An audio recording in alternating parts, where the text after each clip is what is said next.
Ah, okay, there we go. Live. Live at last.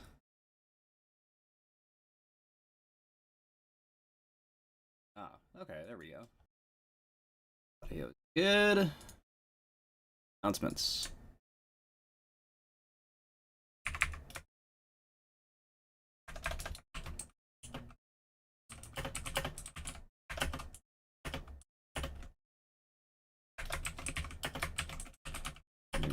Two.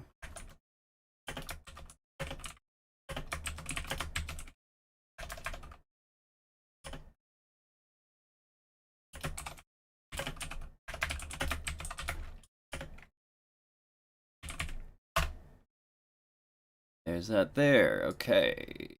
Steam game. Do do do do do.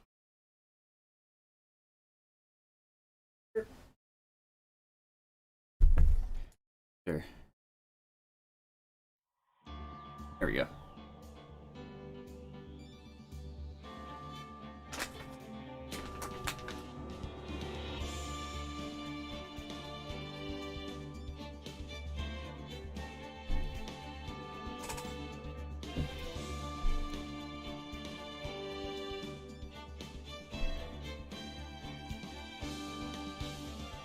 Okay. Hello. I'm back. It's time for what very well might be the finale of Ace Attorney 2. I'm super excited. Both the victim and the defendant are complete tools. Poor Celeste Impacts. She didn't deserve her fate. Adrian Andrews? Yeah, I'd say she suffered a good bit. Under the two Stooges. Still, don't fucking tamper with evidence. But, yeah, fuck these guys. Hopefully we truly get justice for all. So, let's jump right into it. I'm so excited.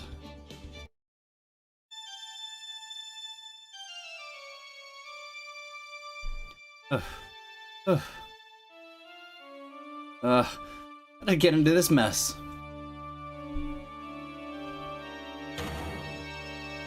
That's far enough. You can't run forever, Mr. Phoenix, right? What have I done wrong? I cannot allow you to go on like this. But I'm just a simple defense attorney. Silence. You are no longer worthy of your title.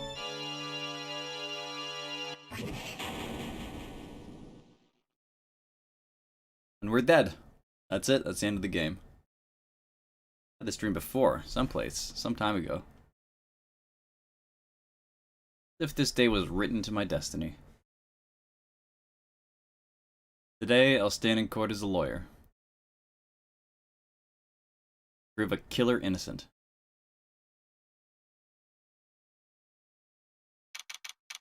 March 23rd, 9:43 a.m. District Court, Defendant Lobby number 3. Do do do do do. Do do do do do. Moshi Moshi, this is Phoenix Wright. You don't look well, dude. Prove me not guilty today, right? What a dickhead! He called me from across the room. If you please, Mr. Lawyer. Remember, it's not just me. Your precious friend's life is riding on today's verdict, too. Ugh. Now listen up. You better get on guard a guilty sentence, okay? If you get that creepy slime bag and not guilty, I'll never forgive you, ever. Maya. Phoenix. Oh, Mia! Welcome back. Maya, how's Maya? I don't know. You don't know? He hasn't tried to channel me since yesterday. Mia, what am I supposed to do? Well, like I said, for a lawyer, the worst of times is when you have to force your biggest smiles. But you can't give up. there's still some hope left.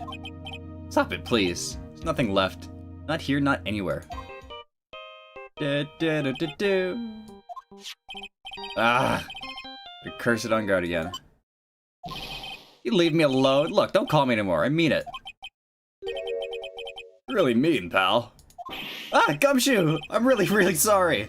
I thought you were someone else. Where are you? Hey, let me join the investigation team. We're chasing after the killer, pal. Then you have some sort of lead? Sorry, but right now we got 0 leads on the guy. We're not gonna give up. Gumshoe. Until the trial is over, until the verdict is handed down, we're gonna do everything we can and find the killer. If we can get Maya out, then you can get On Guard the guilty verdict he deserves, pal.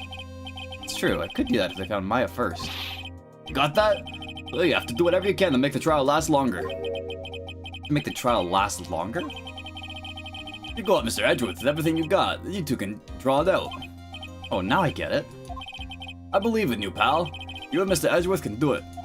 So, believe in us. We're gonna give it all we got, just like you. Got it. Thanks, Gumshoe. Oh my god, what a nightmare it would be if Francisca showed up and took the place of, and we had to fight against Francisca. That'd be good. Hey, Phoenix. You understand now, don't you? You have something money will never be able to buy. Friendship. It's the strongest weapon in the world, and you have it in abundance. Yeah. Fuck yeah. Looks like we're coming to the end. Have to make this trial last as long as I can. Gumshoe will come through, I know it. March 23rd, 10 AM, District Court, courtroom number 3. Okay, it's not Francisca. Court is now in session for the trial of Matt On Guard. The defense is ready, Your Honor. Prosecution has been ready for a while, Your Honor. Now, as I recall, we concluded yesterday's session with a big mystery on our hands. Oh, that was fucking a day ago, good lord. Mystery being what exactly was Miss Adrian Andrews' role in this murder. That is to say, is she really connected to the crime itself? Sir Edgeworth, if you would please inform the court of today's proceedings. Adrian Andrews. She forged evidence that threw suspicion onto Mr. On Guard, and proceeded to escape the crime scene by wearing a Nickel Samurai costume. The guilt of these actions are those from which she cannot escape. And you're saying that she is guilty after all. Not finished, Your Honor. Miss Andrews has nothing to do with committing the actual murder. I'd like to direct the court's attention to this card. What is that? It looks like a shell. This is the calling card of a certain assassin. Assassin, you say? Yes, Juan Corrida was killed by a professional assassin. And the person who hired the assassin, his client, so to speak, is Matt On Guard. What a surprising turn of events.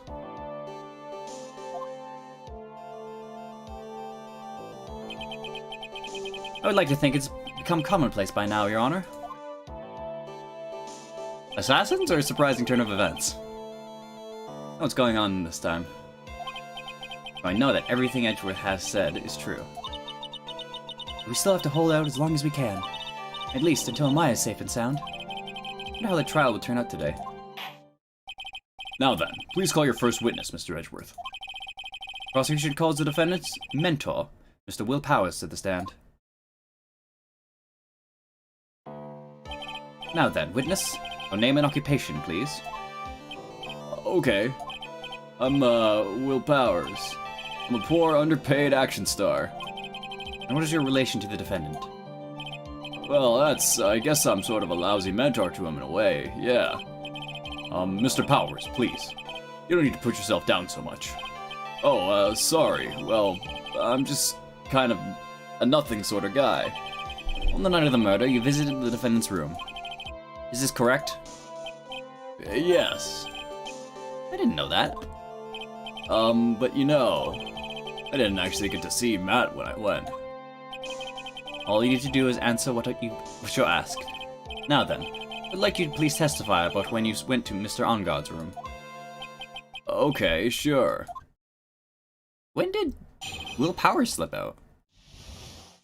I thought we were with him the whole time. After the award ceremony, I went by myself to Matt's room. Matt was standing there in front of his room, still in his Nickel Samurai costume. He was talking with someone. At first, I thought it was the bellboy. I watched the two of them for a while, but then I gave up and went back. I had guests with me that night, and I couldn't make them wait for me. Ah, well, that's sweet of you. Nothing sounds out of place in Mr. Powers' testimony. Talking with the bellboy is no big deal. One assumes that the person Mr. Arngard was speaking with was an ordinary bellboy. What are you implying? Well, Mr. Wright, let's have your cross-examination, shall we? Looks like we're in another sticky situation. Huh? A trap. Can't you smell it, Phoenix? But for us to find out more, we're just going to have to charge in head first, right?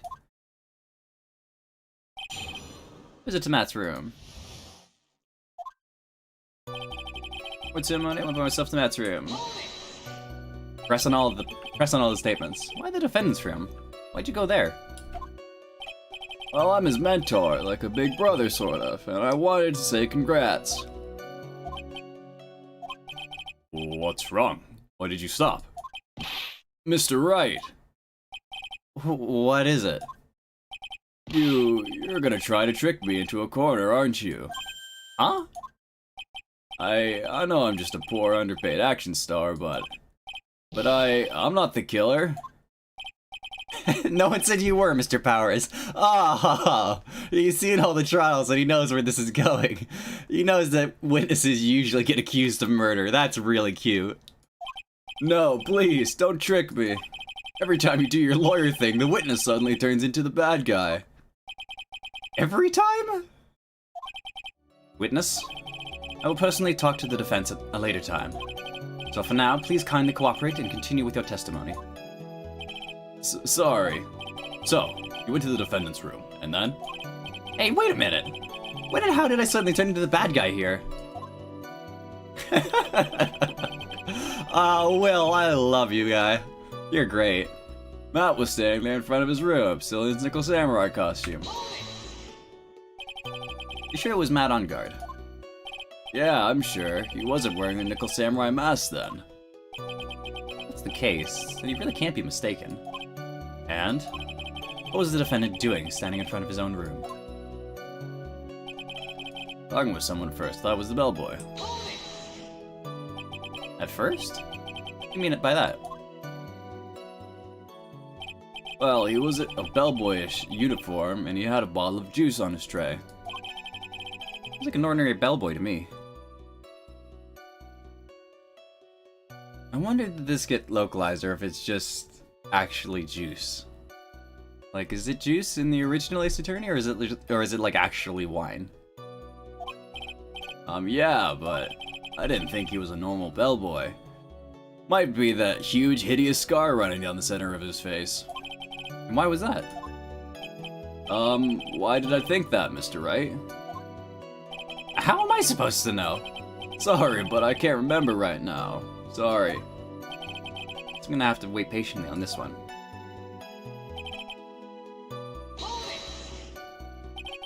Saw the two of them, the bellboy and the defendant, together, correct? Yeah, the bellboy just wanted to say congrats. Now, while you were watching the two of them, did you notice anything strange?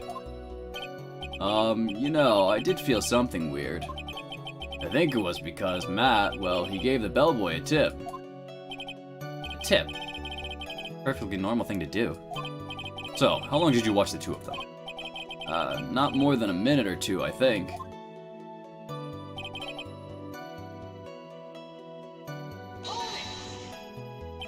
So who are these guests you're talking about? You guys, of course. You and Maya and Little Pearl. I thought it would be really rude since I invited you guys, if I disappeared on you. But I went back to my seat pretty soon after seeing Matt in the hallway. This is like squeezing water from a stone. Probably pointless to press further. You remember this incident? Did Mr. Powers leave his seat that night? I don't remember that happening at all. I was making such a racket in her hyper state. I ended up focusing on her. See, in any case, from his story, he probably wasn't gone very long. Matt, Snickle Samurai. Let's repress there. First. He was over. Why was that? I think that, Mr. Wright. What am I supposed to... Wait a second. Actually, Mr. Powers, a few minutes ago you stated... you know, I did feel something weird. I think it was because Matt, well, he gave the bellboy a tip. You think that you felt something strange about the tip-giving incident itself? Ah, yeah, that's it. You really know your job. Mr. Edgeworth. Yes, Your Honor? This bellboy wasn't an ordinary one, was he? Perhaps we should let the witness tell us. Very well. Mr. Powers, please amend your testimony. You mean about the bellboy, right? I bet you gave the bellboy a tip. We gave the bellboy a tip. What's so strange about that? Well, you see, Matt's not a poor penny pincher like me. I was trying to figure out how much it was, because the tip really shocked me. How much it was? Well, that's when something even more surprising happened. Bellboy was putting the tip he got in his pocket. And that's when I got my first good look at the guy's face. I was really shocked. I'm afraid I don't follow at all. Sounds like Mr. Powers was surprised twice by this event. I wonder which of his shocking moments I should ask about. Let's ask about Enguarde's tip. The defendant is a huge star. He can afford to give generous tips, wouldn't you agree? Sure, but giving him that much was maybe a little too much, I think. A little too much? Would you please clarify for the court about how much you would say the defendant gave to the bellboy? Honestly, I don't know. I can't even begin to guess. Why's that? Because he gave the bellboy a really, really fat roll of cash. A roll of cash? Ah, well. Oh, interesting. It certainly was a very generous tip, wasn't it? Very fat roll of cash. That can hardly be called a tip, Your Honor. It is beginning to look awfully suspicious of us.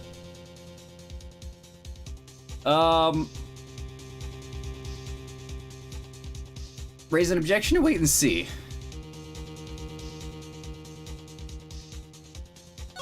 Wait and see, I guess. Nothing I can really object to here. I mean, you can argue that a fat roll of money isn't really odd. Supposing that roll of cash was not a tip. Then just what was it? Payment, Your Honor. Payment. Isn't it obvious? For the murder of Mr. Juan Corrida. Then the bellboy the witness saw. Yes, he was the assassin. Hold your horses now. Mr. Edgeworth, you don't have any proof of this, do you? Have I ever been unprepared to support my claims, Your Honor? I have here the card Shelley DeKiller left at the scene of the crime. Shelley DeKiller? He is the person the police special investigations team has been chasing for ages. I'm certain that the person the witness saw was this very assassin, Shelley DeKiller. Really? What's wrong, Mr. Powers? No, nothing. Something just clicked in my head and I think I figured something out. Oh? Actually, I saw the bellboy again later on that night. What? Mr. Powers, please testify. Tell us what you saw. Yes, sir, right away. Second time. This time, I was in the hallway because I had to go to the bathroom. And that's when that bellboy I saw earlier came out of the room. Of course, when I say room, I mean Juan Corrida's room. Now that I think about it, that bellboy did seem kind of out of place. Yeah, so he had to be the assassin, I'm sure of it. I mean... Thank you very much. That is all we need for now. Huh? I'm not done. There's still more. Let us first establish that the bellboy was truly Mr. DeKiller. Then we shall see. The bellboy came out of the victim's room. If that bellboy really was the assassin, then I think the answer is fairly obvious. That would be correct, Your Honor. Well, Mr. Wright, I believe it's your turn to entertain us and make us laugh. Ha ha ha ha. This is no laughing matter. Second time. This time I was in the hallway because I had to go to the bathroom. When was this? What time was it? Well, I don't remember. The award ceremony ended around 8 p.m., right? I went to Matt's room pretty soon after that. I came back. And I went to the bathroom. I guess maybe it was around 8:10 p.m. by that time. Not one for details, are you, Mr. Powers? Sorry. I thought I could maybe catch Matt and say my congrats.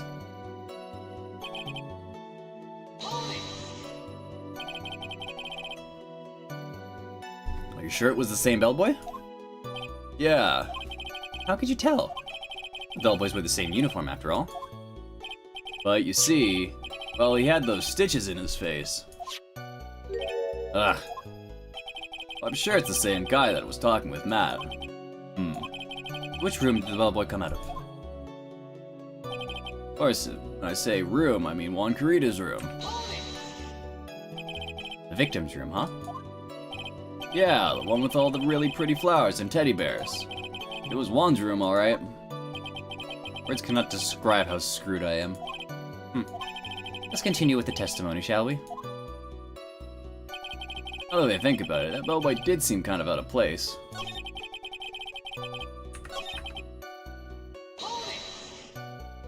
So what exactly was so out of place about him? Right. Why that insipid grin? Because I have no idea what damaging thing he's gonna say next. Well, the bellboy was empty-handed. Empty-handed? That bellboy was one of those room service people, right? Wasn't pushing a cart, and he wasn't holding a tray either. You'd call that a little strange too, wouldn't you? Really, that is a bit strange, Mr. Powers. Unless, of course, he was performing sexual favors. Is it really that unusual for a bellboy to be empty-handed? What should I do? Should I let Mr. Powers' testimony slide, or... try to pull a fast one? Let it slide. Right, I think it's pretty unusual, too. I thought you might think that. No need to say anything when the defense gives up without a fight. Let's move on. Anyway, Mr. Powers, you thought the bellboy was a little suspicious, correct? Had to be the assassin, I'm sure of it.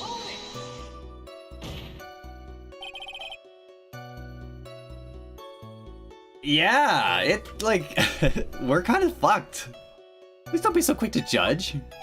But it's kind of a Powers family thing. Think of every person as a thief. Well, I guess a thief and an assassin are both sneaky and silent. That's not the point, Phoenix. In any case, if that bellboy was the assassin, it would be very bad for us. But he really is the assassin, you know. Yes, but you can't give in yet. We want to prolong this trial for as long as possible. We're going to have to pull some cheap tricks on this one. Oh, tits.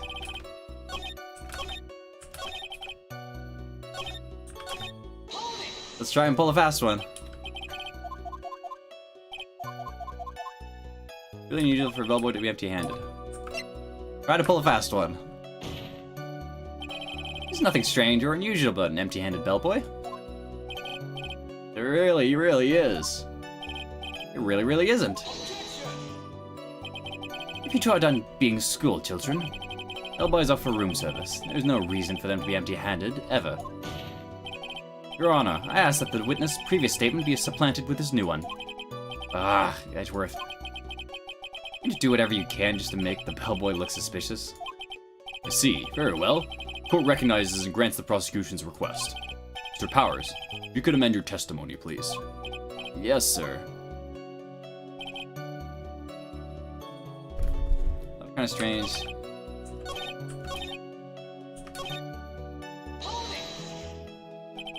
You're saying that it's suspicious for him to be empty-handed? Yeah, really suspicious. I mean, when I first saw the bellboy, he was holding a tray in his hand. There was a bottle of juice and a wine glass on it. Juice? What kind of juice was it? I'm pretty sure it was tomato juice. Come up with some sort of reason as to why he would come out empty-handed. Some sort of proof, then I think we can dodge the bullet on this one for now. Proof, huh? Another job for a court record.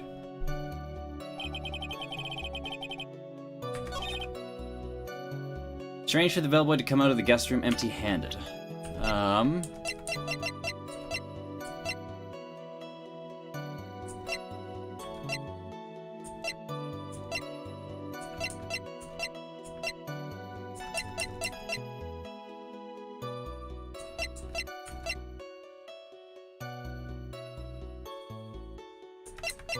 Why would it be strange for the bellboy to come out empty-handed if he was delivering something that would require both of his hands?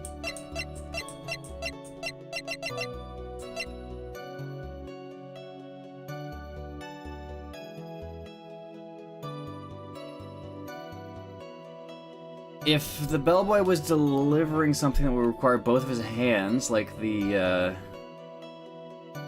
bear or the guitar case,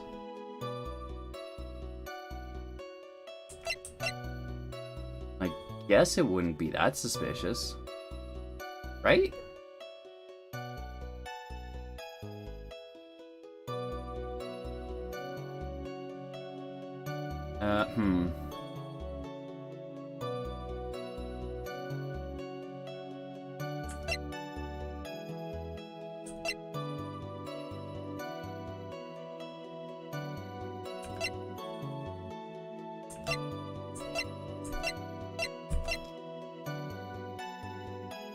Okay, no, fuck. Juan came in with the guitar case. We didn't have his guitar. And the bear had to have been delivered beforehand. That would have been incredibly suspicious otherwise.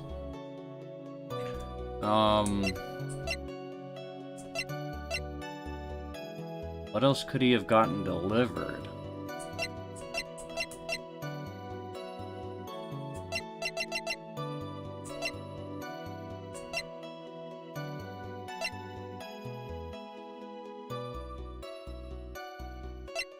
Does it want me to connect to tomato juice?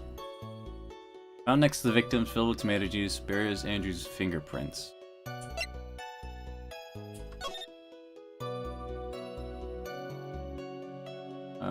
Oh yeah, look at that. The tray is there. There's a tray under the tomato juice.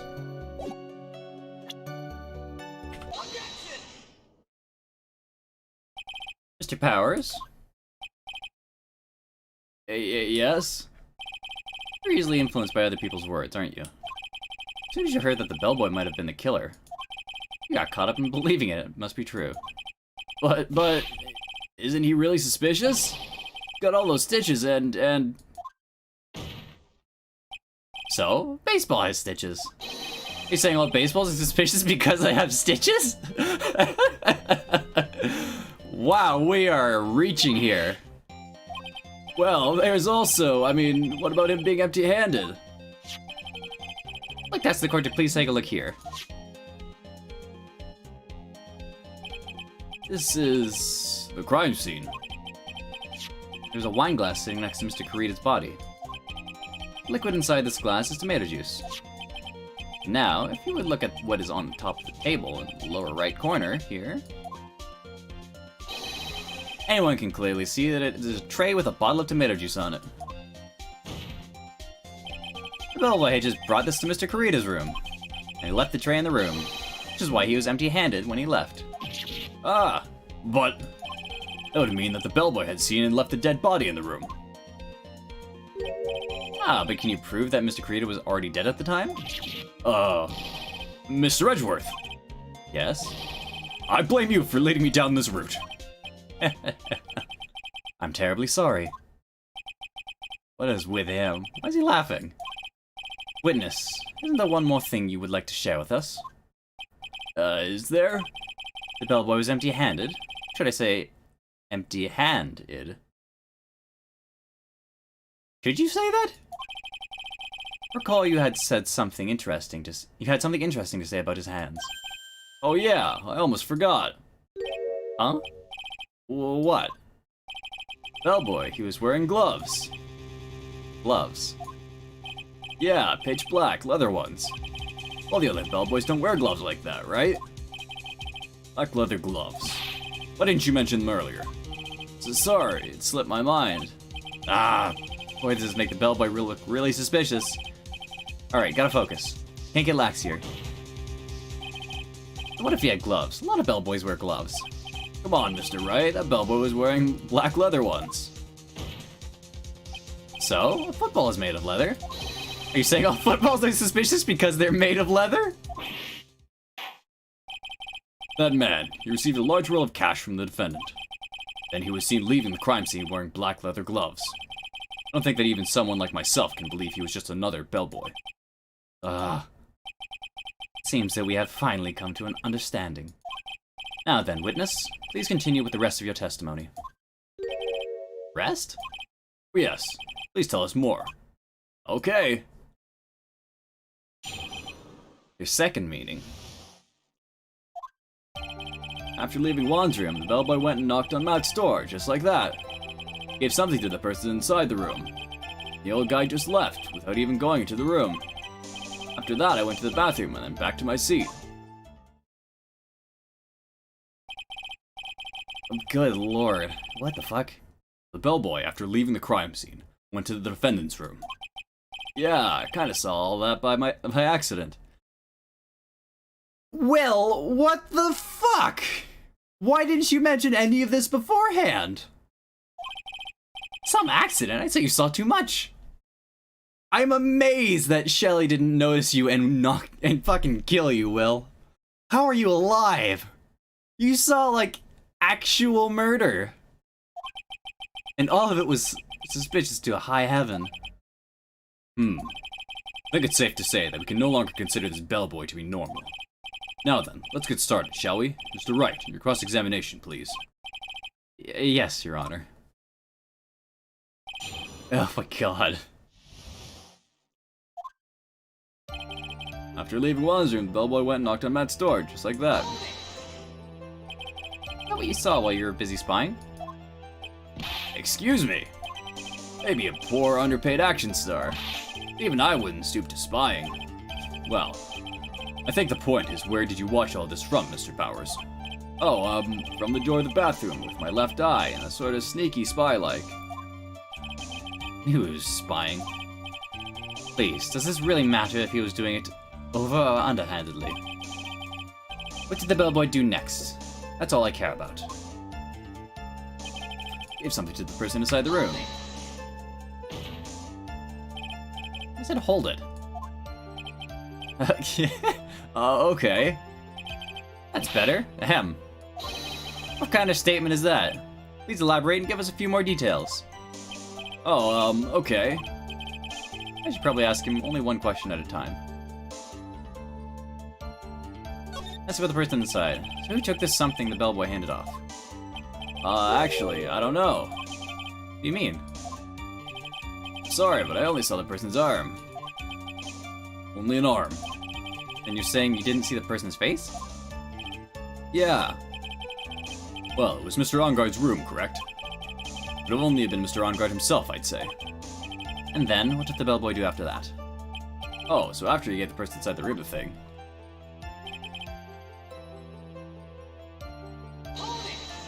Okay, just left without even going into the room. Where did this bellboy go after he left Mr. Enguarde's room? He opened the door to Viola Hall. Went in there, and who knows where after that, right? Ah, I do. Then I went to the bathroom and back to my seat. Did you see anything strange, suspicious, or just out of the ordinary at that time? Oh yeah, I saw that one thing. What? You saw something else? There was this jittery alien with a ray gun. It was watching Juan's door like some sort of stalker. I think we can forget about that alien. Well, Mr. Powers' testimony just now is just as vague as his first. A little troublesome, isn't it? But I'm sure if you press him enough, everything will become clear. Although, that just makes it harder on us, doesn't it? Ugh, talk about a lose-lose situation. Ask about something. Then hold it. Ask him about this something. He gave something to this person? Yeah. What was this something? Ah ha ha. If I remembered what it was, I wouldn't be calling it a something, would I? This implies that something was removed from the scene of the crime. You sure you really can't remember, Mr. Powers? I think it was something kind of small. I'd like to summarize his testimony up to this point, if you don't mind. When the bellboy left the crime scene, he immediately went to the defendant's room. There, he handed a small item of some sort to the person inside. As for the person who received the item, all you could see was this person's arm. Yes, it was just like that. Sir Edgeworth, is all this really that important? Of course, Your Honor. I think it is of the utmost importance. This is when whatever was removed from the crime scene was handed over to the client. Powers, please try to remember what the bellboy handed off. Well, let's see. I think it was... no. Remember, please add it to your testimony. Yes, sir. Thought again I could say for sure, but I think it was some sort of wooden statue. A statue? Yeah, it kinda looked like one, I guess. Saw the actual thing again, I'd probably remember, you know? Like, for this trial, to proceed, I'd have to come up with whatever this statue thing is and show it to him. I'd have to trust your instincts on this one and take a chance, Phoenix. Well, Mr. Powers, continue with your testimony. That's probably the bear. Some sort of wooden statue. Figurine. A wooden bear-shaped figure. Oh, it's actually wood.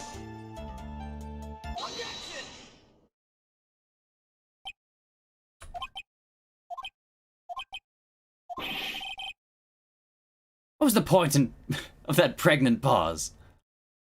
Where did that objection come from? Well, speak up. It was me, Your Honor.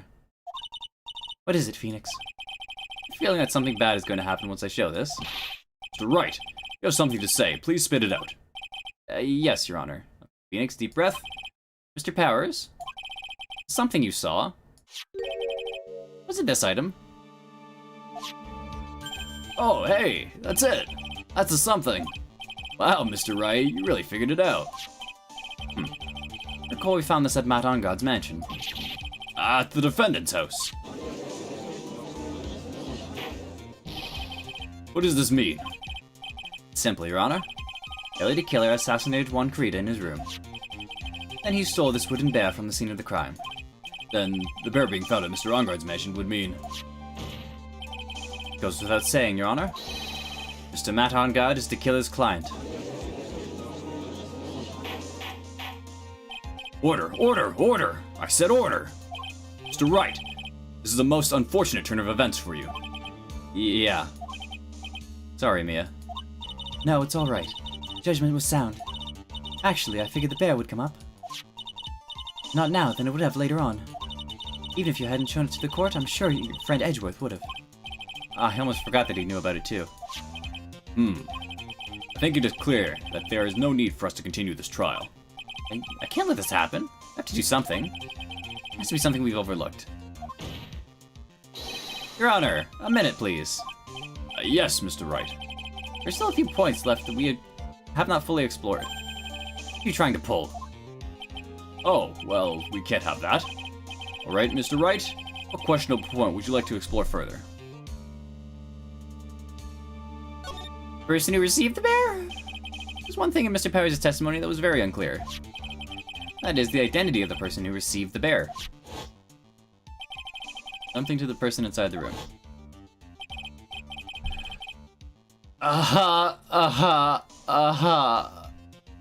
You're so funny.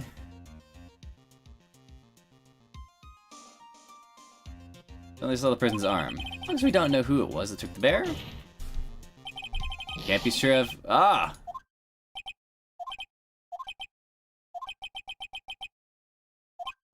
What is it, Mr. Powers? You're gonna scream like that, then at least give us a good reason why. Oh, yeah, sorry. Actually, so, I remembered who took the bear. What? Really? I mean, I only saw his arm.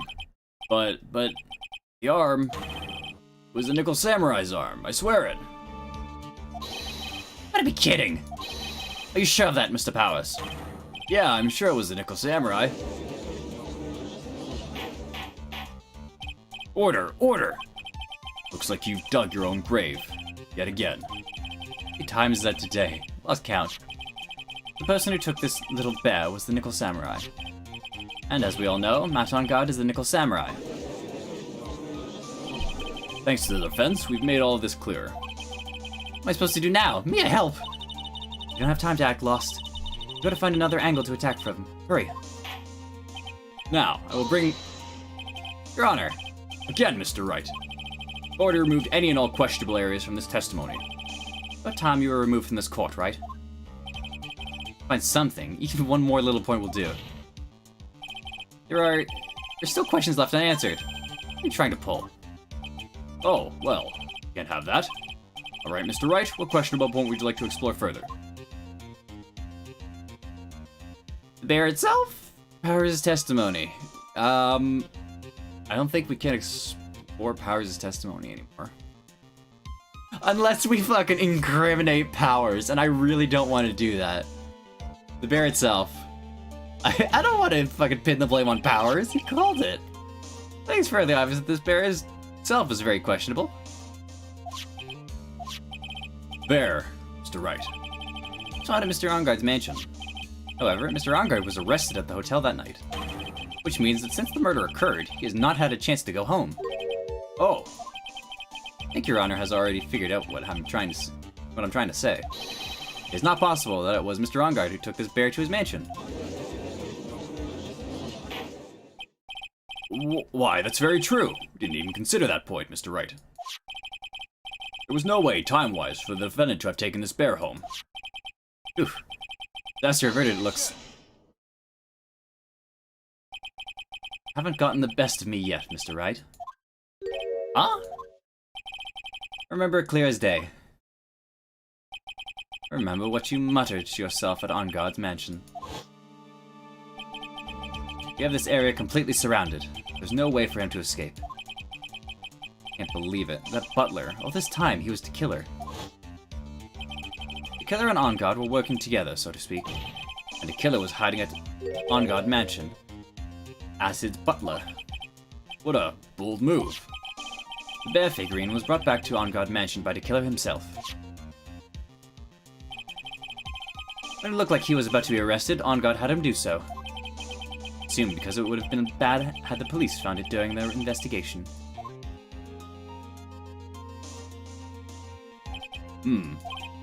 Well, Mr. Wright, you've been quiet for some time now. This is too much. Isn't anything I can attack at all? I think we've heard enough. Now know why this bear figurine was at the defendant's mansion, as well as who it was that received the bear from the assassin in his room. Everything has become very clear. The client, who hired the assassin to commit the murder, was Mr. Matt Onguard. I see no reason for this trial to continue, therefore, will now hand down my verdict. Thank you, Your Honor, for your understanding. You see, Mr. Wright? You could not win against the truth, could you? I knew it would turn out like this way. After all, what Edgeworth has stated is the truth. The last objections, Mr. Wright. Well, do I? I do.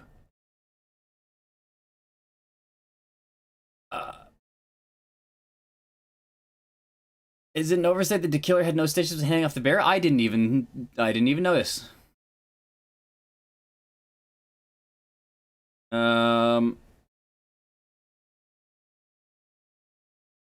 I kind of have to raise an objection here.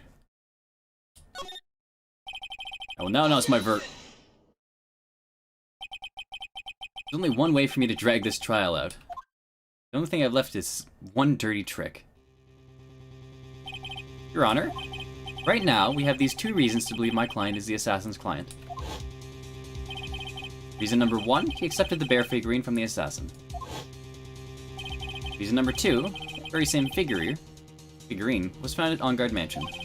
However, it's possible that this is all the work of a certain other person. What are you saying? What I'm saying is, it's possible a different person is the killer's real identity. Not real identity, no.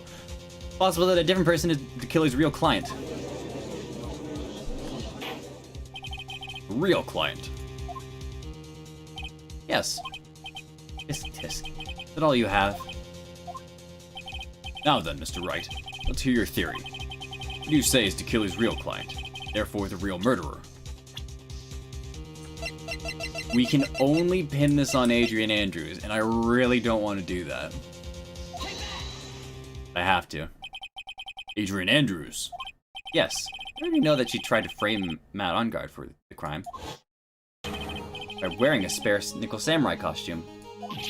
Ah! Then, Nickel Samurai's arm that I saw. It could very well have been Miss Andrews. What about Mr. Engarde? Could please recall yesterday's testimony. The defendant was taking a nap during the break period. Right. Then, finding this figure at Matt Engarde's mansion. It was a well-laid trap set by Miss Andrews. Mr. Edgeworth, what is your opinion on this? Can't even begin to count the flaws in the defense's logic. Besides which, there is no evidence to support it. However, can't fully discount its possibility either. What is with this trial? Come on, anyone can tell Engarde did it. Can't believe the defense would go so far as to pin the guilt on someone else. Yeah, unbelievable. Not something petty, it's murder of all things. Just to save Maya. Just to save Maya. Even if the whole world turns against me, this is one fight I can't give up on. Order! Order! Order! All disruptive parties will be forced to leave the courtroom. Your Honor? For the benefit of the defense, I'm willing to play along with this what-if game. Is what-if game, Mr. Edgeworth. The prosecution is prepared to challenge the defense's theory. Mr. Wright, even if you must have thought it strange and wondered, why would the criminal want this little wooden bear? He's right. He really did specifically bring that bear to Engarde right away. Why do you ask if there is something special about it? Is there something special about it? Absolutely. I'm sure that once the court knows its significance, the true killer's identity will become crystal clear. Your Honor, the prosecution calls upon a witness who will clear all doubts against Miss Andrews. And who would that be? Quite simple, Your Honor. Miss Adrian Andrews herself. See. Well then, the court will take a short 10-minute recess. Prosecution will prepare its witness in the time. Yes, Your Honor. Well, it wasn't even fade to black, because he just cut to the lobby. That was weird. It's a container with Celeste's suicide note. Oh, that's a good one. Oh, is it? Gotta be. Covered in many thin cuts. Oh, if it can disassemble or open up, like it's the goddamn clock. Like it's the fucking thinker. Oh. That's interesting. Oh, I knew it was a good idea to hold her hostage. Don't you agree, Mr. Lawyer?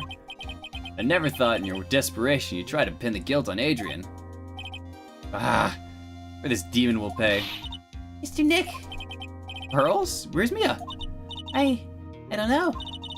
Really strong power suddenly called her away. Really strong power? Oh, Mr. Nick, your phone is... From Gumshoe. How's it going? Have you been hanging in there, pal? Yeah, sort of. Just barely found something to latch onto. Phew, that's good, pal. What about you? Anything yet?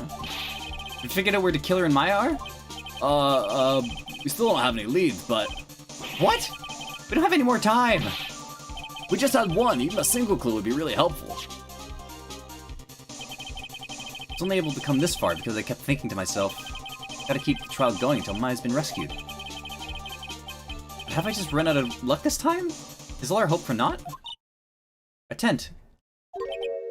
Huh? A tent? I could see a circus tent. Mia! Looks like Maya was unconscious until just a few minutes ago. As soon as she woke up, she called for me. So it was Maya that called you away? She's locked in a dusty little room right now. I could see a circus tent outside the window about 300 feet away. Gumshoe, is there a circus in town right now? There's only one, pal. Very big circus. Mine is somewhere within 300-foot radius of the main tent. What? Okay, hold on a sec, pal. Hey, draw a circle on that map, about 300-foot radius from the main tent. Hurry! And? I could see a mailbox under the window just outside. Gumshoe, there's also a mailbox. Okay, what else? What else, Mia? I'm sorry, but there's a very small window. Couldn't see anything else.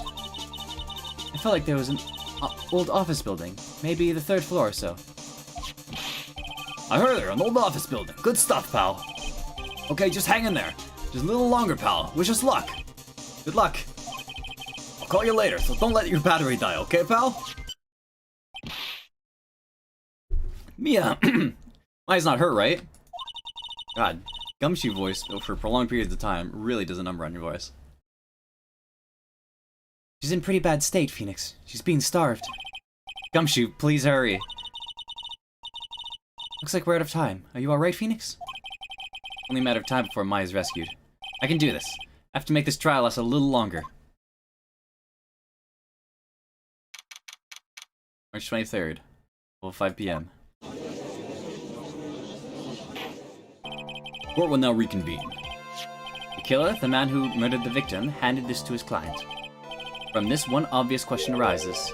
Why this particular item? I believe the answer to that question will provide us with the name of the real culprit. Now then, the prosecution calls the defendant's manager, Adrian Andrews, to the stand. Currently, the witness is accused of tampering and obstruction of justice. However, you have been called to the witness stand today to ascertain who exactly is guilty of murder. I understand. Very good. Now, have you ever seen this bear before, Miss Andrews? Of course I have. You have seen it before. That's right. Only natural that the witness has. Miss Andrews, could you please enlighten the court to this bear's secrets? Alright. Why does she... Bear figurine? The fuck? Actually, this is an elaborate puzzle. If you know the correct order, it can be taken apart one piece at a time. At its center is a small cavity with just enough room to store a small item. Because of its complexity, if you don't know the order, you can't open the bear. You really can't tell that it's just a small jewelry box just by looking at it. This figurine, container of sorts, is it? Yes, looks can be deceiving, wouldn't you agree? Yes, that is superb craftsmanship. Oh, yes, I nearly forgot.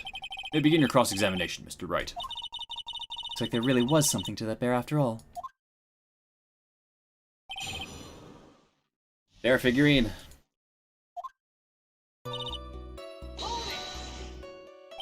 A puzzle?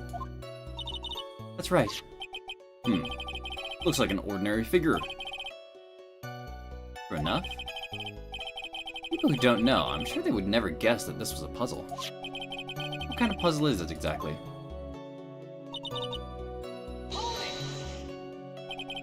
You can take it apart? And how would one go about doing that? Well, you first turn its tail to the right and then push it in. Oh, yes, I see. After that, the arms and legs are free to move and can be removed. Oh. This is almost it. This is most interesting. Boy and his new toy. Like he's 5 all over again.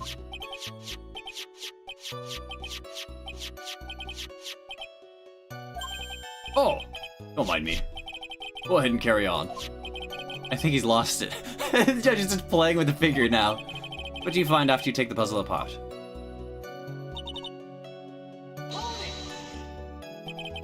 How do you know about this? No, because I was the one who bought it. Huh? It was a souvenir from when a friend and I went to Switzerland. Then this was a present from you? That's right. It was a puzzle in the shape of a bear, so I thought it would be perfect for one. It was a present from Miss Andrews. Witness, let's continue with your testimony. With complexity, if you don't know the order, you can't open the bear. Who exactly knew how to solve this puzzle? Only the two of us, Juan and myself. It was a souvenir from Switzerland. I doubt there are that many people with the same bear in this country. This looks like it can be easily broken. Especially if someone wanted to get at what's inside.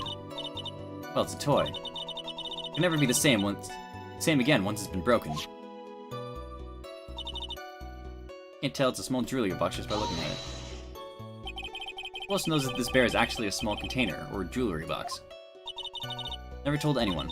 As long as Juan never told anyone either, and only the two of us knew. 2 of you, huh? Of course that means Mr. Enguarde didn't know, right? I think this is about all I'm gonna get for now. Figurine updated in the court record. Only Kurita and Andrews knew how to open it.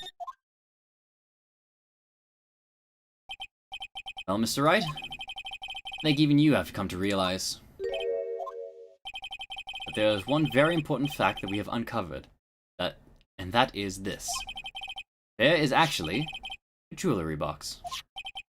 Now that we have agreed to this point, there's only one logical question that can come next, and that is this. What is inside this box?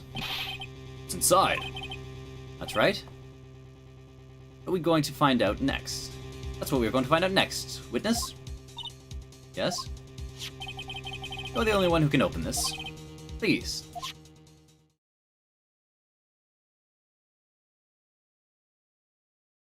Painful silence hanging over the courtroom.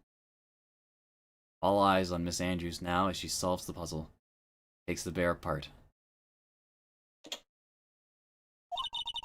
I've opened it. Is this what you wanted? What is that? Looks like a note. I don't think we need to guess at what that is. Do we, Mr. Wright? It's the suicide note. The suicide note? Suicide note left by Juan Kurita's former manager, Celeste Impax. Till now, no one knew of its whereabouts. Just as we suspected, it was hidden. Hidden by the victim, Juan Kurita himself. It seems Celeste Impax had very beautiful handwriting. And she just as beautifully signed her own name on this document. This is the most definitive note. This is most definitely the note she left right before she committed suicide. Order! Witness! Did you know about this? Yes, I did hear. Yes, I did. I heard all about it from Juan. When I discovered his body, I looked for the bear. I wanted to destroy the note before it became public, but I couldn't find it anywhere, as it had already been taken by the killer. Everything is going at Mr. Edgeworth's pace. Now that suicide note has been found, what's the next logical question? What is written on the note? That's right. At least, that's what I would think. Now then, I believe it is only appropriate for the contents of this note to be made known. Can't stop you, can I? Do so much just to get my hands on it. And I'm just gonna burn it. For her sake. I'm deeply sorry, but I can't allow you to persuade me to stop. Your Honor, if you could please read the contents of the note aloud. Very well. The judge's voice rang loud and clear through the deathly silent courtroom. In her note, Celeste Impax left to us a record of all that had happened to her. About being used and then thrown away by Enguarde. About being engaged to Kurita and Enguarde's role in destroying that. About how she decided, in her despair, to end it all.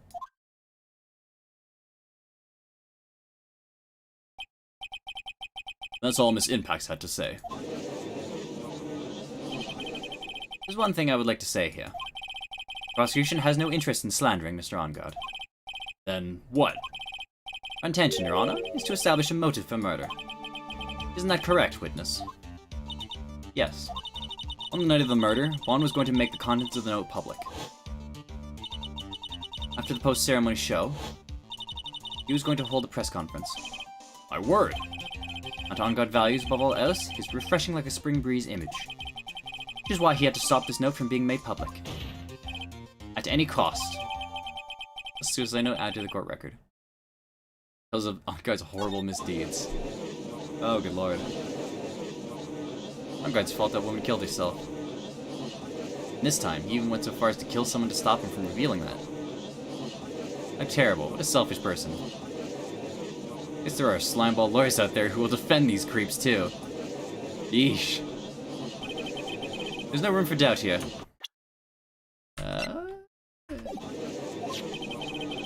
Mr. DeKiller's client's goal was to obtain this suicide note.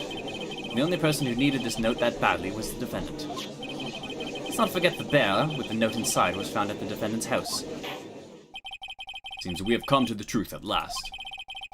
Defendant's motives were entirely selfish. He deserves no sympathy from anyone. Ugh. How am I supposed to escape from this one? Why the hesitation, Phoenix? Gumshoe hasn't called yet, so you know what you must do. I know, I have to carry on and buy some more time. Okay, there are two deadly pieces of evidence. Figurine and the suicide note. Maybe somehow I can find a way out of this situation through one of those. Gavel's already in the judge's hand, Phoenix. Hurry! Suicide note or the figurine? Which one of these should I pursue? Suicide note. Please wait, Your Honor. Oh man, look at that lawyer. He's still going at it? He doesn't care if he's trying to get a killer off the hook. I think Your Honor believes that Matt Engarde killed in order to obtain this note. Yes, that is correct. That seems a little strange. In fact, I think there's a contradiction here. This note was hidden by Mr. Kurita until the night of the murder. That is the case. I said that Matt Engarde could not have known what was written on this note. Oh, didn't think of that way.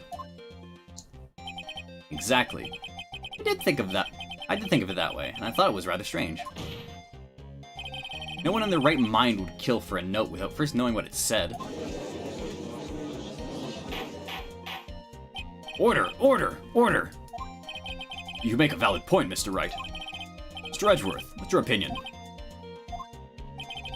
Just a flash, but I think I did rather well on this one. Fortunately, I think he believes differently. I believe a show of appreciation is in order. Huh? The defense seems to be in love with wishing more despair upon itself. I'd like to direct the court's attention to this. What is that? It's a very small video camera, Your Honor. The type of camera is commonly used as a means of spying. Spying? What the? I thought that spy camera was in my possession. Matt Engarde and the victim both thought the other as their biggest rival. They even went so far as to use this type of item to find each other's weaknesses. And?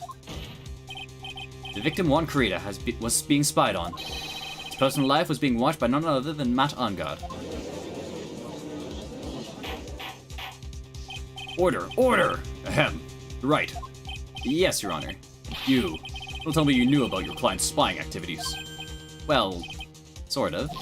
Sort of is not an acceptable answer, Mr. Wright. So you're confused, Mr. Wright. You're probably thinking, but I have the camera that was in the stuffed bear's eye. This camera that I have is not the same one. Last night, I searched the victim's house on a hunch. Using this. Gumshoe's bug sweeper. By the way, Mr. Wright, the defendant's fingerprints were found on this camera. Matt Engarde's fingerprints were on there. Well, Phoenix, looks like those cameras were hidden all over the place, huh? What am I supposed to say to that evidence? I think this is the end. Fairly obvious that Mr. Engarde learned of the suicide note through this. He was watching the victim all along. Got me good this time. Don't have anything to counter that. Hey. What's that lawyer thinking? On me, is that man the bad killer guy? Shush, stop, don't look at him. The way he's sweating is just so, ew, nasty. Phoenix. Yes, Chief? Have you figured out what you're going to do next yet? What I'm going to do next? Is running away like a frightened child work? You know, it seems like Mr. Edgeworth is very close to putting the lid on this case. But, in his eagerness to prove his point, he forgot one very important thing. Well, what is it, Mia? There's a piece of evidence that he really should investigate. Something he should investigate? I really hate to see the good prosecutor get scolded. I'm not remembering to look into the item when he had the chance. He's speaking in riddles all of a sudden. Alright. This time we finally understand everything. Well, Mr. Wright, you don't have any further objections, do you? Piece of evidence that Mia's talking about. Piece of evidence. Oh, it's amazing. They're all shitting on him. Piece of evidence Mia is talking about that wasn't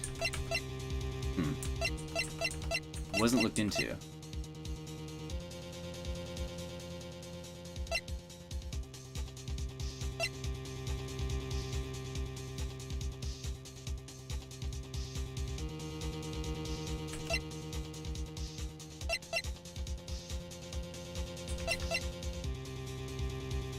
Evidence that wasn't looked into. The Celeste photo?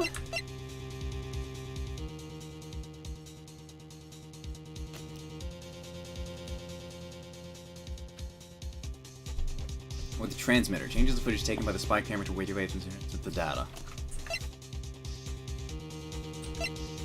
What is this piece of evidence Mia's talking about? Can I figure out what it is? It still needs to be looked into, or should I let it go? What do I have that wasn't looked into? I guess the Celeste photo.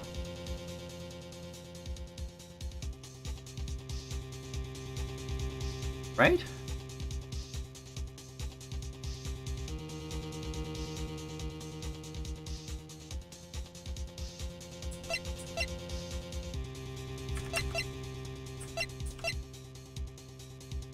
Figure out what still needs to be looked at, or should I let it go?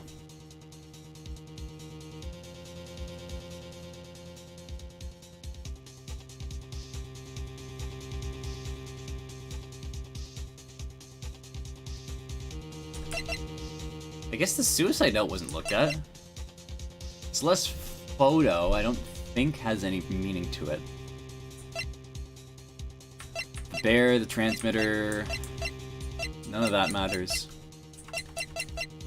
The only new thing that you wouldn't have looked into was the suicide note itself, right?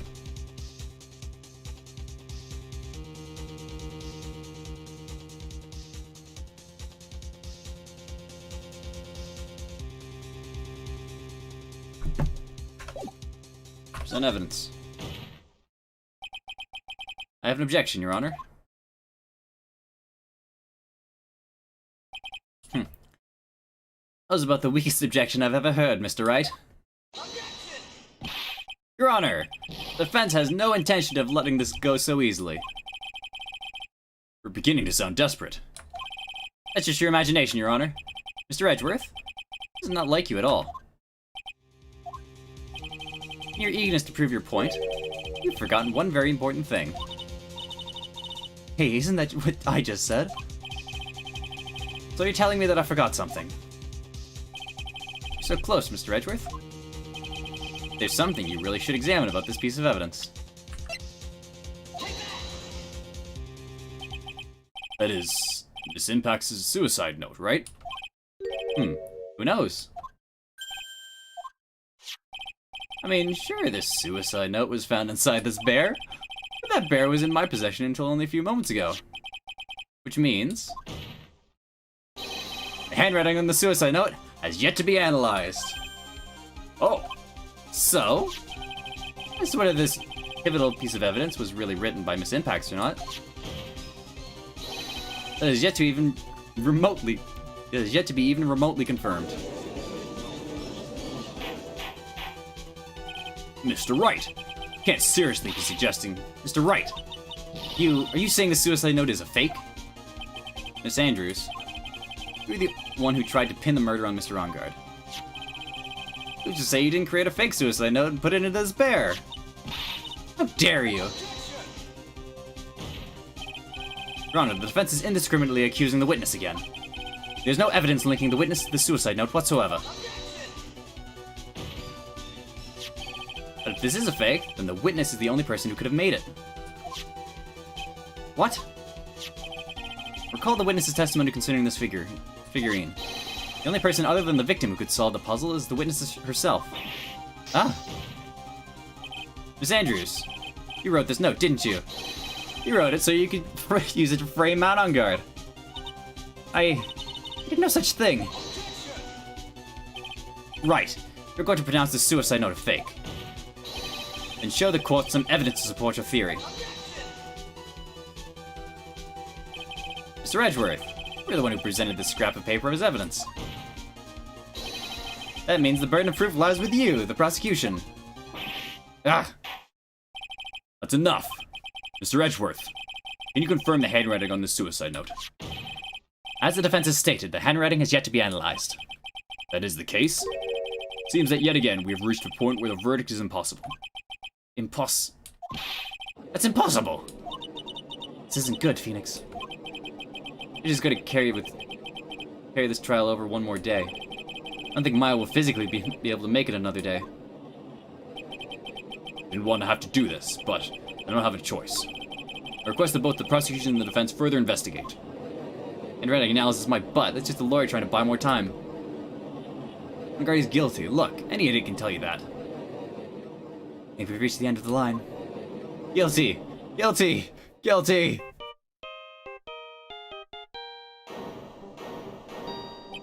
What is that sound? Gumshoe! Hello! Gumshoe! What's with him? What's with that sigh? Where's Maya? What happened to the killer? He, got away. What? I'm sorry, pal. I really am. I don't know what to say besides I'm sorry. Wish there was some way to make it up to you. I really do. No, wait, what's going on? We found his hideout, pal. But the two of them were already gone. This is terrible. I'm gonna keep looking for them, pal. Don't you worry. I just need a little more time. But don't tell me we don't have any more. Guilty, guilty, guilty, guilty. Fuck 'em.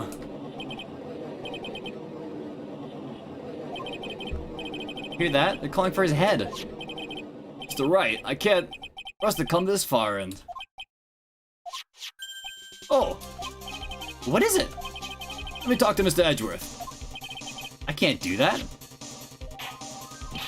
Mr. Wright, could you please get a hold of yourself? Yes, Your Honor. I'm out to end today's proceedings. We take your phone calls after.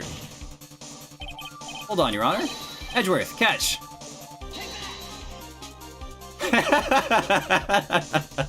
That is indescribably silly.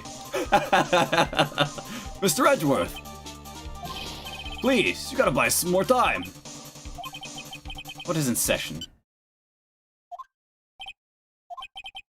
I'm sorry, Your Honor. You were saying? You're right. This is a court of law. I'm sorry, Your Honor, but I'm reluctant to do this, however.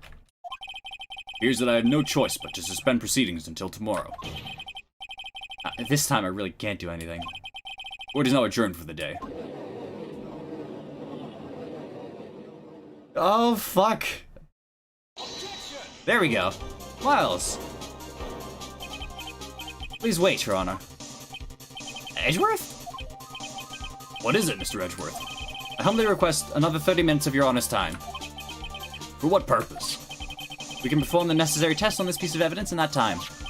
Can you really obtain your results in 30 minutes? I believe we can, Your Honor. Wouldn't it be better if we adjourned for today and reconvene tomorrow? 30 minutes. Please, Your Honor. That's all I am asking for. Please, Your Honor. Very well.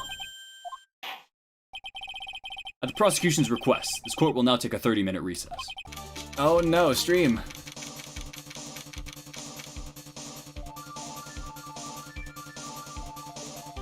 Convene tomorrow.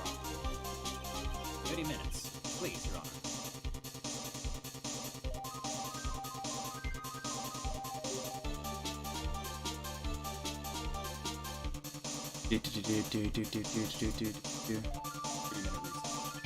Oh no, stream. Okay, we're back. I don't know what happened. We hiccuped.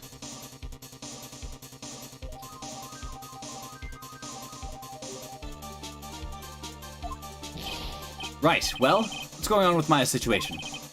The killer, it looks like he got away again. 30 minutes? Can't find her in that time. Ugh.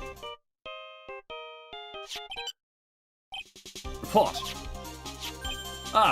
Is that Mr. Edgeworth? You don't have time, just spit it out. Right. Looks like we just missed them, sir. But the killer left a few things behind by accident in his rush to get away. A few things. Can you use any of them as evidence? Oh, I thought you'd ask, pal. I got the things he left with me right now, and I'm on my way over. Really? That's odd. Any items like that are usually sent to the crime lab first. I don't have time to wait for those guys, sir. When those guys weren't looking, I swiped the stuff and ran. What? Well, I'm not a detective anymore, so I had to. Really sorry, sir, but I gotta put the law on hold for now. This sounds bad. I hope he doesn't get in too much trouble. My hunk of junk car, I'd say I can be there in about 20 minutes, sir. Don't worry, I'll be there. Wait for me. Alright, just get here in one piece. I'm on a mission and no one can stop me now, sir. No one. I'm pulling out all the stops and running every red light. Items left by the murderer, huh? Maybe there's something among them that will be decisive enough to end this. What the fuck? Hey, what's wrong? Detective Gumshoe, answer me. No one can stop me.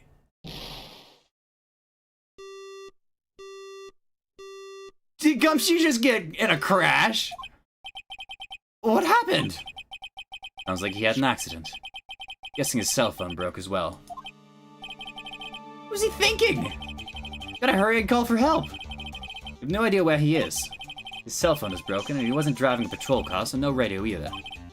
Also, if we don't get to those items before they do, the police will take possession of them.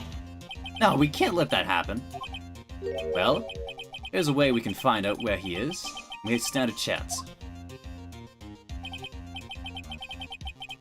Good lord, Gumshoe. Why oh why did Gumshoe have to get into an accident now? Is there any way to find exactly where he is at this moment? Shit, man. Somewhere between the Big Berry Circus and here. Right? No. Is there a way? We have evidence.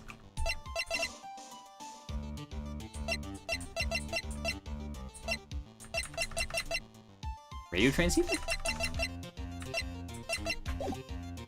There's a way. That's right, there is a way.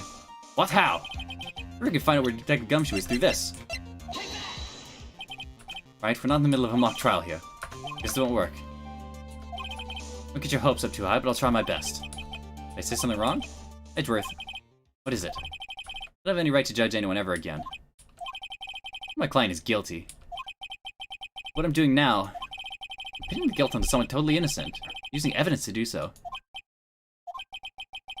It's my turn to say, defense attorney Phoenix Wright chooses Dev. Right? Doesn't suit someone like you to cry useless tears. You did your job well or not. I can only be seen after the verdict has been decided. Verdict. Prosecutor Edgeworth here. Yes, bailiff. There's a phone call for you, sir. He said it was extremely urgent.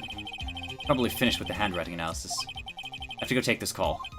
In the meantime, think hard about what it is you must do. Shit, man.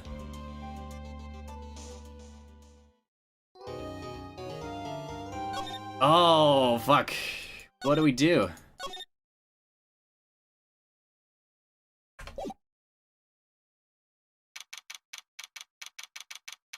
March 25th, 2:35 p.m. District Court, Defendant Lobby number 2. District Court room number 2. 3. Court will now reconvene. I assume both sides are ready. Yes, Your Honor.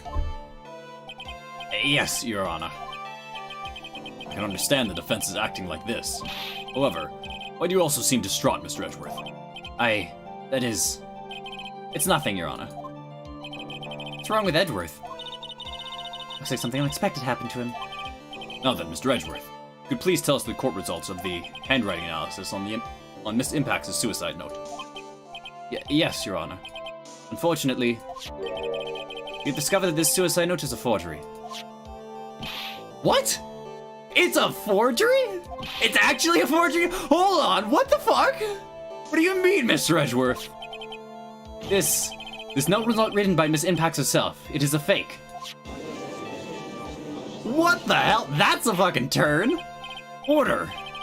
Mr. Edgeworth, would you care to explain what is going on? This was not written by Miss Impax, then who wrote it? We would need more time to do a detailed analysis, however.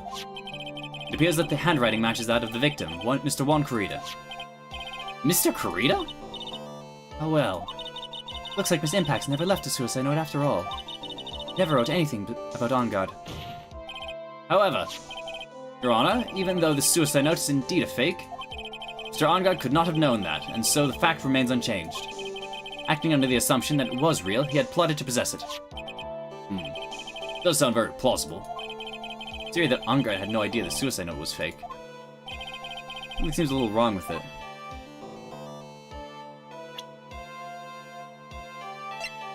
On Guard had no idea the suicide note was fake.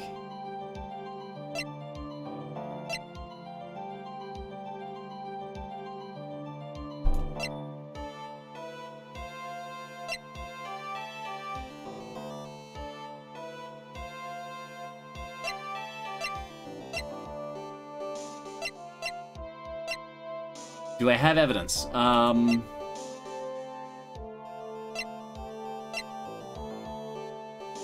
The spy camera?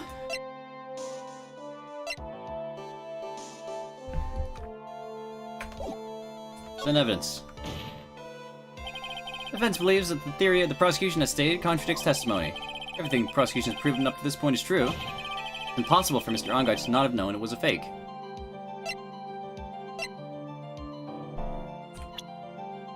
Nope. What is this little item called again? It's a video camera, Your Honor. Well, a very small one, but... Oh, that's right, a camera.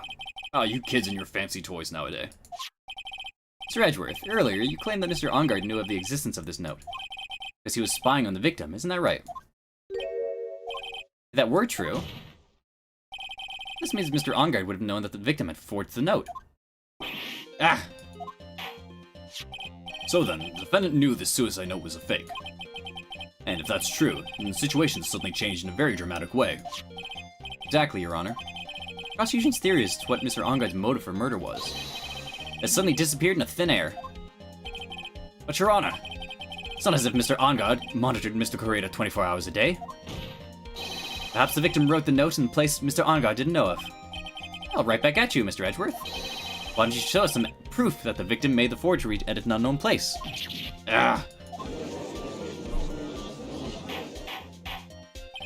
Order! Order!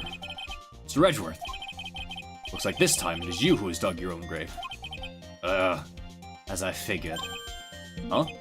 As you figured. As I figured. It came down to this after all. Mr. Edgeworth, you're not making any sense. When I heard the results of the handwriting analysis, I thought this might happen. The question is, what next? What next? The prosecution can't prove Mr. On Guard's motive through evidence, and we must prove it from another angle. Well, I agree with you there. Your Honor? For prosecution, I'd like to call a witness to the stand this time. Oh, well, that's fine. However, this witness is a little unusual. It's worth stuttering. Not like him at all. Usual. Well, what sort of witness is this person, Mr. Edgeworth? This witness is one who is perfectly fit to answer once and for all the question of... Who was it that hired Shelley to kill her to commit murder? It's impossible. Who does this person exist who can answer the question with such certainty? Yes, Mr. Edgeworth. Who is this witness? Are you gonna call Shelley to kill her to the stand? Yes, go on. Who is it? The man himself. Mr. Shelley the Killer. Oh, Mr. the Killer.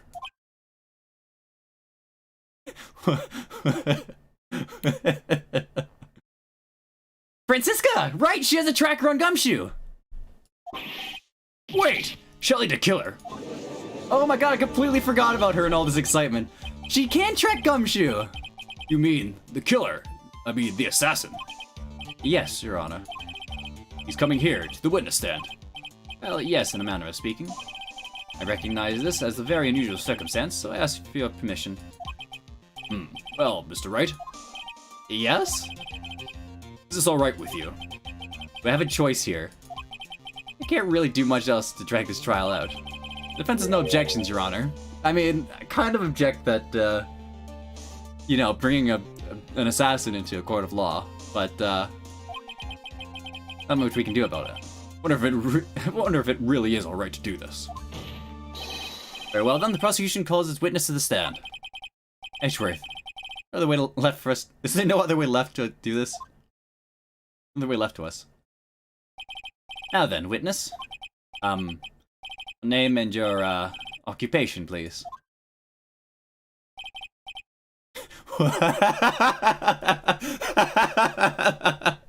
Are you serious? We put the transceiver on the stand? This is silly. Very good, sir. My name is Shelly DeKiller, and I'm a professional assassin. I say, what's going on here? Your Honor? How can you remain so calm? What is the meaning of this two-way radio? Actually, Your Honor, it was delivered to me just now. It came with a condition. As long as we do not trace its source, Mr. DeKiller will testify to this court. This must be what the urgent phone call he got about earlier was. Oh no, this will not do. I cannot allow this in my courtroom. First of all, we can't even be sure this is really Mr. DeKiller himself. Witness, please present some sort of proof that you are in fact Shelly DeKiller. I understand. Please wait a second. I'm so hungry. Maya! Maya. A voice! Mr. Wright, can you confirm anything from this? The defense has no objections to this person. You're satisfied that this man is indeed Shelly DeKiller. Looks like we have run into yet another unexpected turn of events. Well, it doesn't seem like we have too many choices under these circumstances, so... Now then, witness. There's one thing I would like to confirm before we speak of anything else. And what would that be? At the request of a client, you killed Mr. Juan Corrida. Is that correct? Because as you say, I did indeed kill Mr. Corrida. Now that we have answered that, let's move on to the name of your client. Very well. this is all just a bad dream. Yes, that's it. Bad dream. Shelly DeKiller. What's he gonna say? Help my client. This is silly. This is as dumb as the fucking calling the parrot to the stand. There's something I must state first. For an assassin, nothing is more important than the trust between a client and himself. That's the reason I'm here today on the witness stand. It is my wish that you grasp this concept before I give the name of my client. So the killer seems to be a very clever man. I almost say he seems to be mocking us. While he may appear to be our enemy, Your Honor, Mr. DeKiller is only stating the truth. He is no hypocrite. He has always stood by this one belief. And about this trust between his clients and himself thing. Seems to be a level of trust beyond what people like me can comprehend. Well, Mr. Wright, ready to cross-examine the witness? Yes, Your Honor. There's no way to know what's coming next, so stay cool and collected, Phoenix. What the shit?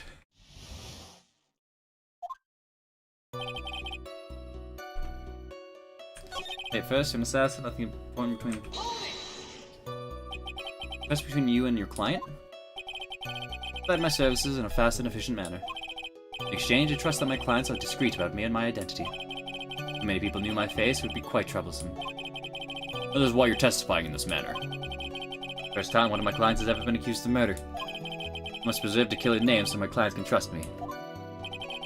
Didn't someone stab you in the back and break your trust? It's never happened before, but if it ever did... yes? That person wouldn't be my client for very long. It would certainly... That's enough! Please, no more!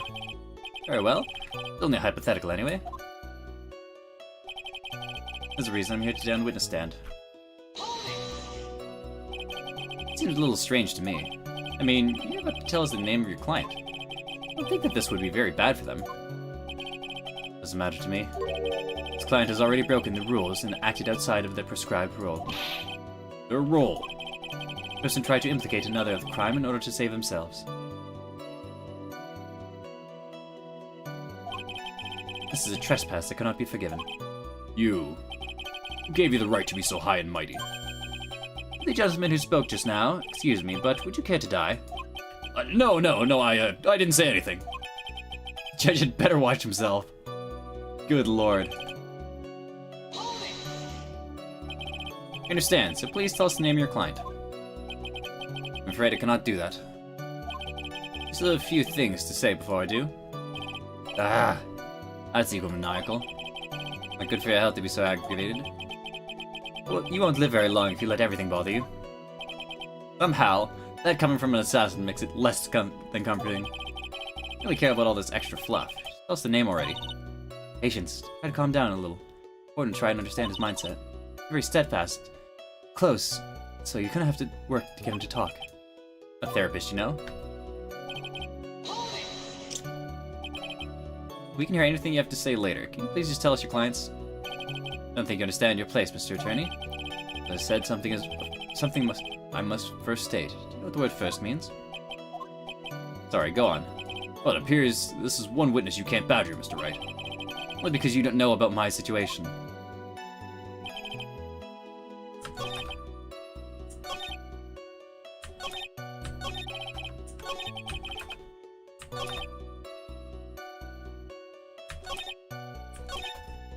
I'll repress everything just in case.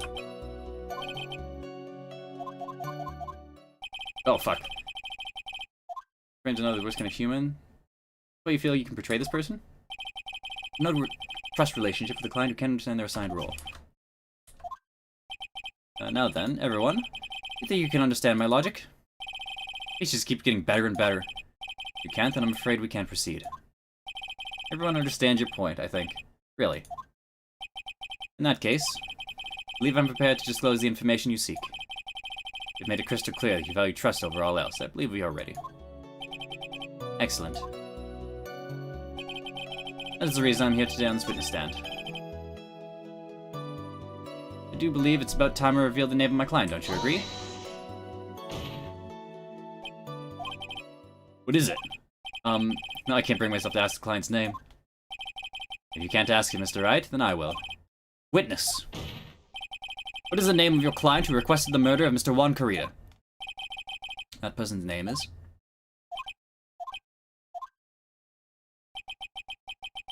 Adrian Andrews. What? Witness! That's not who you told me it was earlier. Pray tell, what are you talking about, Mr. Prosecutor? I should think I know my own client. It is Adrian Andrews. What?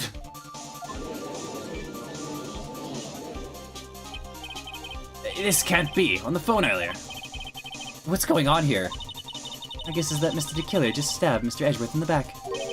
Stabbed Edgeworth in the back? I'm sure in order to get an audience with this court, Mr. the Killer told him a different name. Matt Ungard, perhaps. I knew it. This is outrageous. I was deceived. This witness is telling a very serious lie. You were the one who summoned this witness. Ugh. You... Shelley the Killer. My testimony is the truth. The defendant at the moment is Matt Ungard. Am I correct? All I wish to do is help proceed. All I wish to do is help procure his acquittal. Wow. All of a sudden, it feels like we can actually win this. Yeah. Prosecution has failed to provide a motive and has instead proved this suicide note, which is a forgery created by the victim. Furthermore, there's a possibility that the defendant himself knew it was a fake. Most definitive of all, we have heard from the assassin himself the name of his client. Mr. the Killer's client who requested the murder was not the defendant at all. No. All this evidence, it's obvious to me that this means that Mr. Matt Ungard is innocent. Seems I've caused you all a bit of confusion. Please continue your discussion and call me when you have reached a verdict. Bailiff, please bring Miss Adrian Andrews in immediately. Now, the way this is going, Ungard will be found innocent. Maybe our last chance. Save Maya. Yeah, but... Edgeworth is right. The killer's lying. And On Guard, my client. I know he's guilty. I'll live with myself if I win this? Who would have believed that the prosecution's own witness would have absolved the defendant? Your Honor, the prosecution requests permission to further question the witness. The other killer is certainly lying under oath. It wasn't me. Listen, everyone, please. The testimony just now. It was one big lie. Sanders? Suicide note may have been fake, but that man, Matt, he's the reason Celeste died. And Juan's death, it was all because he got pulled into Matt's twisted world. The testimony just now. You have to believe me. It was a horrible lie. But Mr. DeKiller himself has testified. He's named you as his client. No, that's not true. Also, there's quite a bit of evidence that points to you. The knife and the button, donning the Nickel Samurai costume. But that's... You even have a motive. You know that Miss Celeste impacts a large part of your life. You wanted to follow her. You wanted revenge against the two who hurt her. Let's say you have plenty of reason to want them both dead. No. Mr. Wright. You know the truth. Tell them. Tell them a real story. The real killer is. Tell them. Ah, shit. I gotta save this.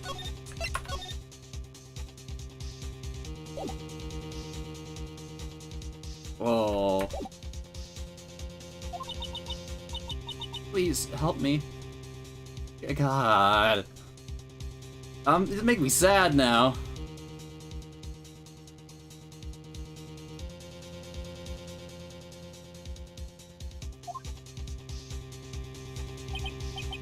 Yes, I know the truth. Mr. Wright, Yes, Your Honor. I believe we have reached the end of this trial. Therefore, I ask the defense for any final words or opinions. I have to decide. Do I take the not guilty verdict and save Maya? Or throw this chance away and wait for Gumshoe's new evidence? What am I supposed to do?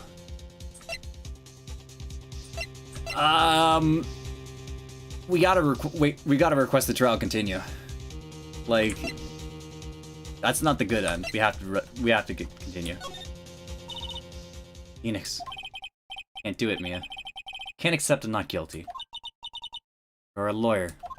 I know. But Matt Enguarde is a killer, a murderer. I can't let him get away with this. I can't let someone else take the fall. I'll let Miss Andrews be convicted. But I'm no better than Enguarde. Even though I don't want to admit it, I have to face the fact that it is because of Edgeworth that I now know the real truth. You could have gotten Enguarde convicted so many times over. You never took a single one of those chances.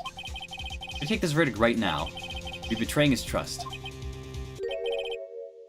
Trust? Thought about it until now. I trust him? Yes, you do. Mr. Wright, your opinion, please.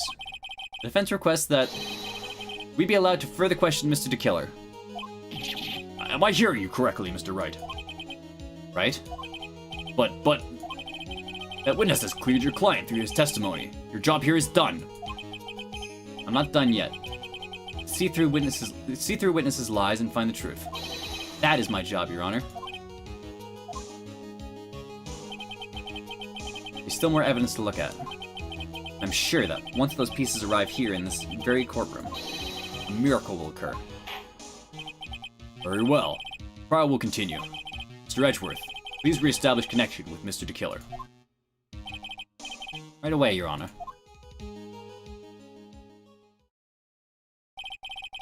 Verdict been reached. For that, we would like to talk to you a little more. About? All you need from me is the name of my client. What else could you need from me for? Well, actually, we would like to hear everything you know about this case. That is, how things are usually done. What are you talking about? Usually done? But what shall we have him testify about now? Mr. DeKiller, if you don't mind, please testify about your client in more detail. You legal people and your procedures. Is there any wonder no one likes to go to court? But my client. As I've already stated quite a few times, Adrian Andrews is my client, however. One thing I simply cannot overlook is tampering with the scene of the crime. My client did it to frame another for the crime, while pretending to be the first person to discover the body and enter the scene. Adrian Andrews already knew from the very beginning that Juan Corrida was dead. Even more appalling is the creation and planting of the knife and button. That act is what I referred to when I said the client had broken the rules. This is the most unexpected turn of events for the, 5th time now? However, this time everything has finally been revealed. Just a second, Your Honor. Yes, Mr. Edgeworth. Still have the cross-examination to do. But you don't need to question a testimony like this. Do you, Mr. Wright? Your Honor, the defense will question the witness. As if I have a choice here. Huh? Why? What the witness has said is nothing but beneficial to the defense's case. You scrutinize the testimony, then... I'll expose the lies in that oh-so-beneficial testimony, I suppose. I don't understand what's going on anymore. That makes two of us. But my client. Part 2.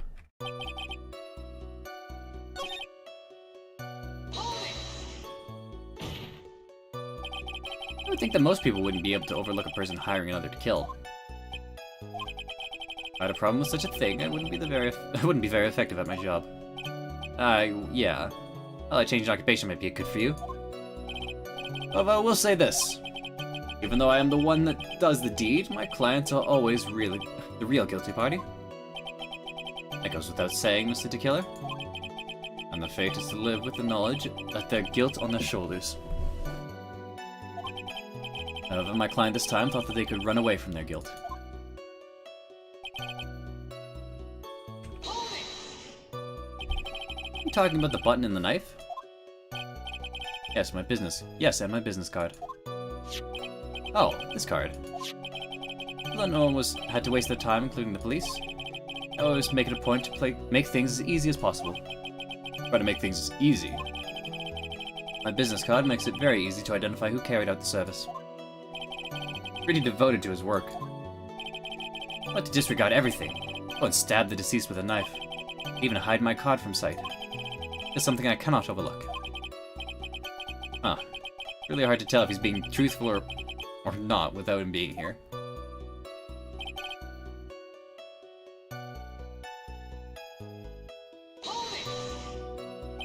So you're saying most clients wouldn't do such a thing? That is correct. Usually, most people try to create an alibi for themselves. You should use my services, Mr. Attorney. I would suggest you plan your alibi too. No, I already told you. I have no intention of using your services, ever. Why does he keep looking at me like I'm the one on the trial here? That's a good question. How does the killer know all of this?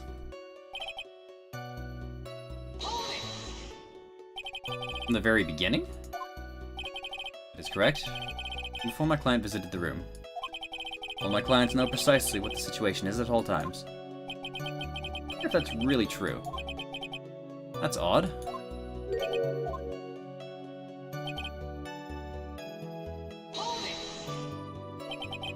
Why do you think your client did that? What do you mean by why? Well, fiddling around at the scene of the crime is pretty risky.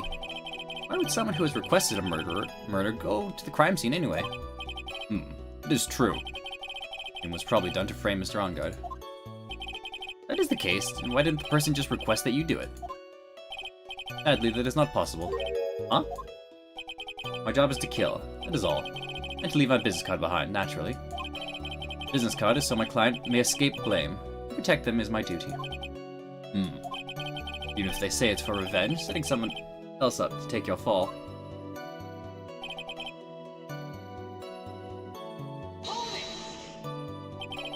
That's all you have to testify? Yes. I pray that I will never be called to the stand again. Again? As in you plan to continue? I must, as I have yet to find a person to take my place and become the fourth successor. Actually, how would you like a new life, Mr. Attorney? Excuse me? No, I'm fine. Really? Are you really now? What kind of man the judge thinks I am now? What are you gonna do now, Phoenix? Do is expose the lies. It's true, however, You realize that it will be very bad for our client, right? I'm so confused. One thing I know for sure is that I can't let this trial end yet.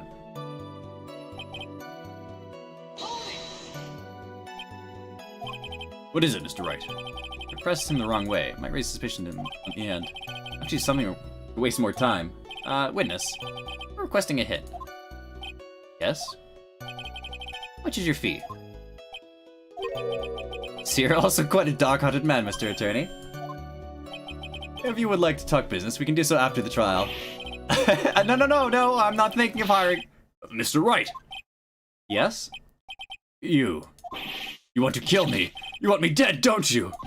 What? Why do you think? Guilty, Mr. Phoenix Wright! You are hereby declared guilty. Witness, let's continue. Why did you disclose the name of your client?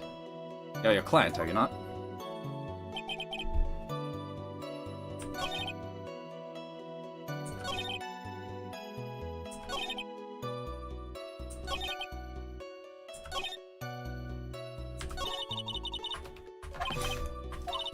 I think I pressed everything, didn't I?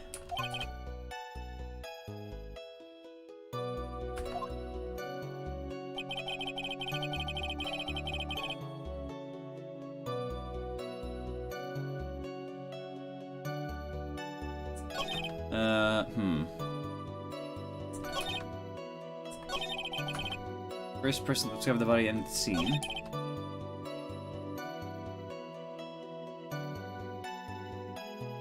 Adrian Andrews already knew from the very beginning that Juan Corrida was dead. I guess not according to her testimony? As the wine glass... She poured herself the wine glass and set it down.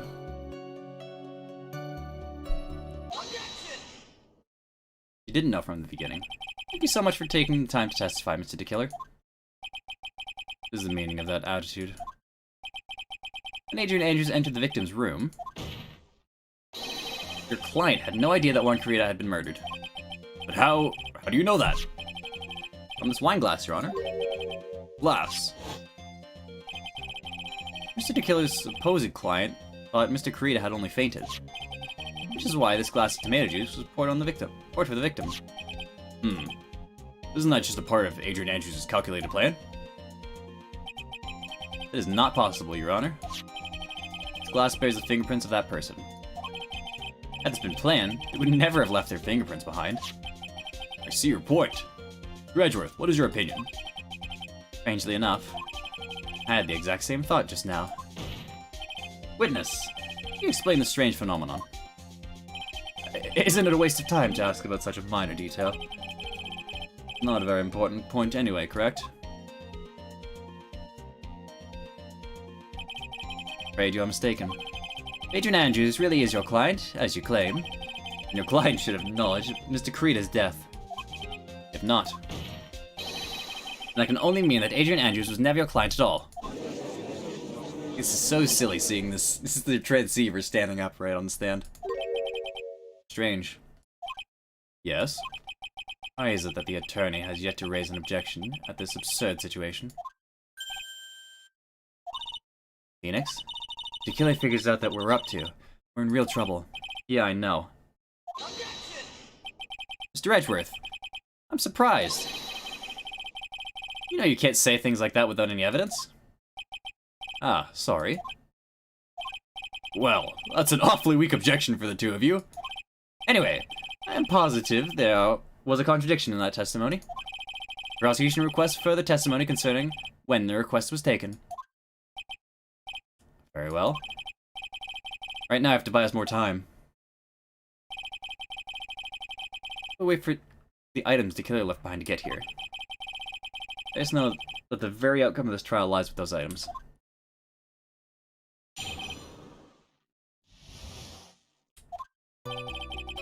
Request came to me, about a week ago. It was a request for my services on the night of the award ceremony.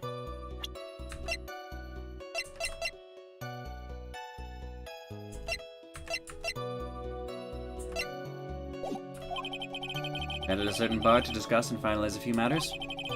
That is what occurred. I trust my memory and believe I have made no mistakes. To So you physically met your client, huh? That's correct. Meeting one's client is the first step to building trust, in my opinion. I see. Well, Mr. Wright, cross-examination, please. Request taking.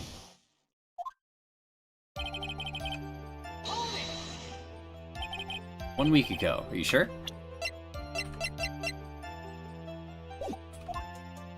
Yes, I'm quite sure. I, of course, had my own preparations. I was barely able to finish. When you request my services, Mr. Attorney, I hope you will keep that in mind. Please, stop. In any case, my client this time had a very specific date and time in mind. Specific date and time?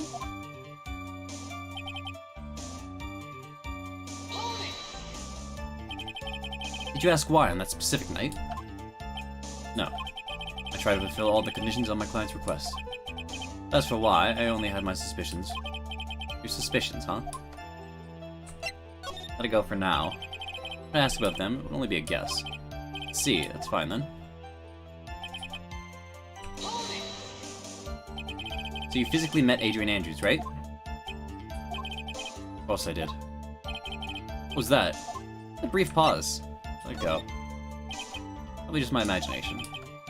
I need to find something more definitive to catch this guy on. Do you believe that your testimony up to this point has been reliable?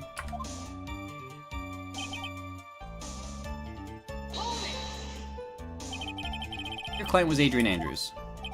That is correct. Well, he says the two of them met. If they did, there wouldn't have been anything wrong with the killer's testimony. Well, there doesn't seem to be anything strange in this time around. Draw more information out of him, but you can't draw a suspicion. If you can do that, you should be able to find a flaw in his testimony somewhere. Talk about a delicate balance.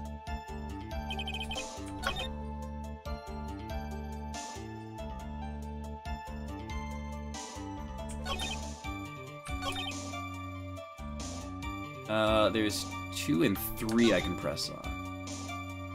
Let's do a quick save in case this turns on us.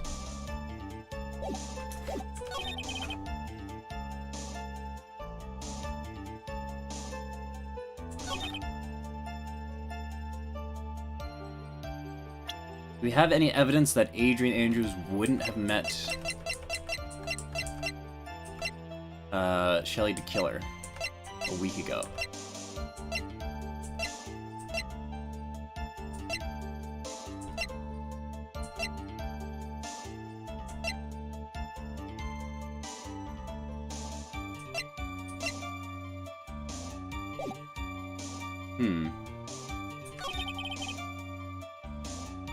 Let's push here.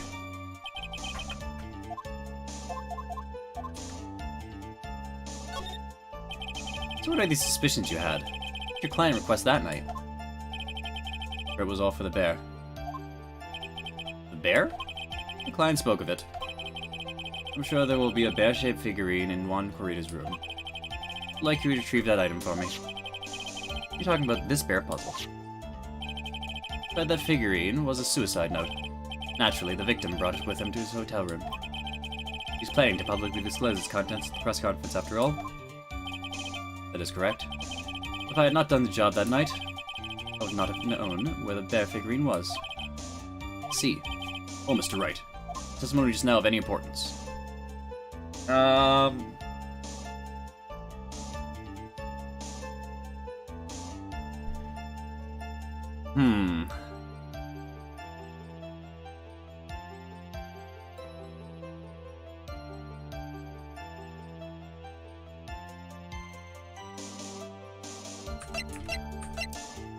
I don't think it was important. At least I can't prove that it was important.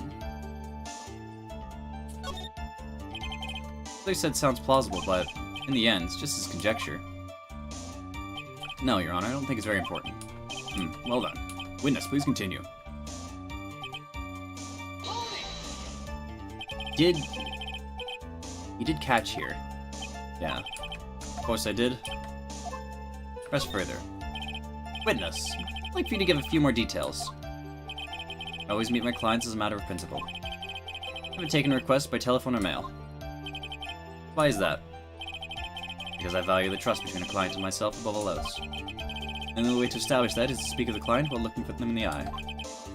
Well, Mr. Wright, is this testimony just now of any importance? No?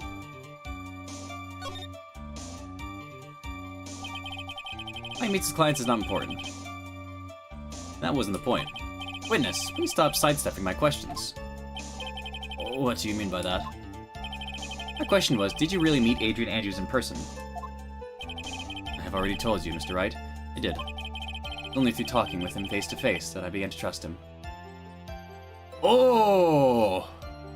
We got you, to killer! Adrian Andrews isn't a guy's name? Or Adrian Andrews isn't the guy? That's when I thought I can trust this person as a client.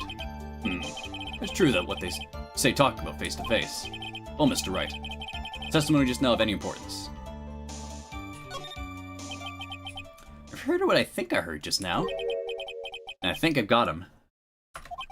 Your Honor, I believe the testimony just now was of the utmost importance. Huh? Really? That's the case. Witness, please include your statement just now in your testimony. Very well. From the moment I saw him, I thought this is a person I can trust. I thought I can trust this person as a client. We got you, motherfucker. As we now know, that was not how it turned out, correct? What do you mean? Adrian Andrews turned out to be a client who couldn't stick to the rules, right? Well, yes, suppose you are correct. I'd like to check one last time. Are you sure your testimony is accurate?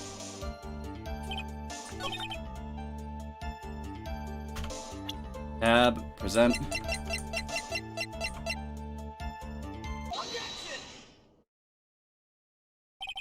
I'd like to go over this one more time. You met Adrian Andrews at a bar and took the request, am I right? Yes, that is correct. And that's when you thought he was trustworthy. How many times must I repeat myself? Yes, that is correct. I'm sorry? That's an impossible tale.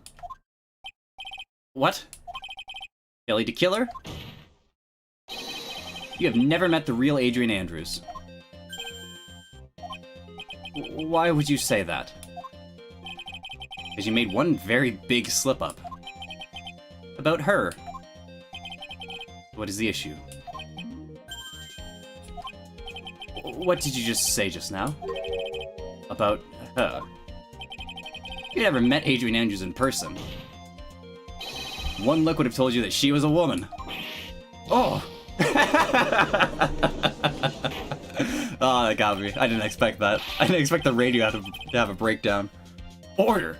Order in the court! Mr. Wright, what is the meaning of this? This witness testified to the following. That he always meets face-to-face with his clients when taking their requests. He's never met Adrian Andrews in person. Yes, Your Honor. That is exactly the point. That means Mr. DeKiller's client could not have been Miss Adrian Andrews. Ew. What the fuck? Is it sweating? Mr. Edgeworth, I understand your logic on this one. However, how would the assassin make such a basic mistake? I believe it has to do with her name, Your Honor. Her name? Yes, Adrian Andrews is, without a doubt, a very androgynous name. Yes, I see. Unluckily for Mr. DeKiller, the entire time he was on the stand, no one had stated Adrian Andrews' gender. And so he simply picked the wrong gender to go with. What is going on? Jelly DeKiller. Court demands an explanation. I think somehow I must have mixed up this client with another. So does that mean you remember something different now? Yes, of course. Please, if you would allow me to testify once more. I don't know, he's just gonna spit out more lies. Very well, but this time, please give us the truth, and nothing but the truth. Oh, we caught him. It's gonna start unraveling now. Yes, now I remember. I took the request by mail. There have been times when I took a job without having met my client. The request was for the murder of Juan Carita, 2 or 3 other small things. I saw their name at the end of the letter. I thought my client to be a man. You took this job through a letter. Didn't mention anything about a letter in his earlier testimony. Means he is definitely lying. Careful, Phoenix. Break the assassin's testimony completely. It's over for us. I know, I can't make him suspicious, but I think we're okay. Like, we can do this. long as he's standing there across from me, no matter how strong of a punch I throw, he'll counter it. Now then, let's begin the cross-examination.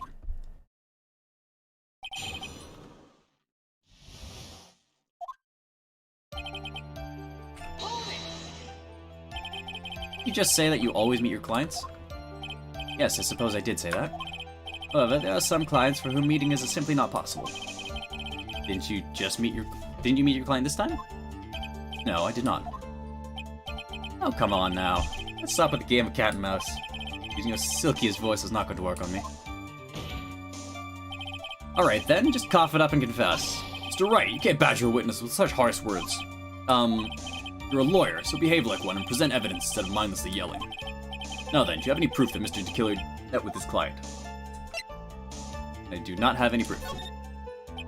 Sorry, Your Honor, unfortunately I don't have any proof. See. Line of question was just another waste of time.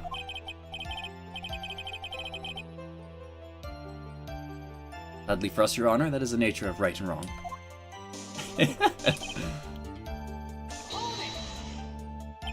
Why could you not meet with certain clients? Recently, I've been receiving more requests. If I meet each and every client, I would lose some nice business opportunities. Nice business opportunities. Top of which, the times have changed. It is now the age of information and computers, correct? Well, I have joined the times and now take requests via electronic mail. Electronic mail? Do you have to mail that in a special insulated envelope? I'm very sorry. I despise the shortening of words. What I meant by electronic mail is commonly referred to as email. Email. In a contest of mimicry, the judge would beat a parrot, hands down. Ahem. Anyway, so you took this job without having met your client, and?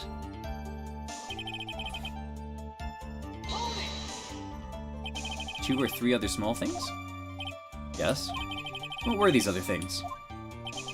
The other things that have nothing to do with this case. What should I do? Let him slide with that? It'd be bad if I push his buttons the wrong way and he got mad. But let it go for now. Try to find a better way to do this without making him suspicious. Continue with your testimony, witness, if you please. I think that's the only thing I can impress with. Saying that you never saw your client's face, not even once? I did once.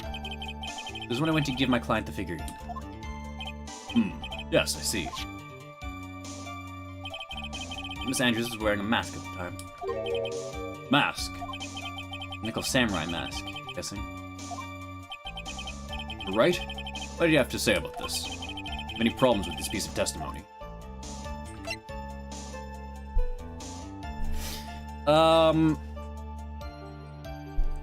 No, I don't think so.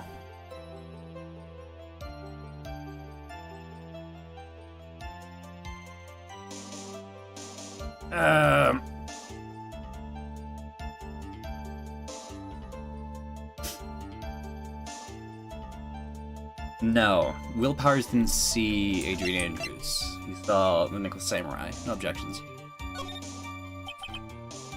I think we pull something out of what he said. It'd be really bad if he did something and made it matter over something trivial. No problems with the testimony, Your Honor? Pretty much reached the end of our rope here. Huh? Seems like we're still okay to me. That's exactly what is so bad.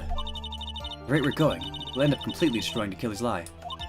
If we do that, you already know how serious of a situation that will put us in. Oh, yeah. All I can do now is pray that those items reach us in time.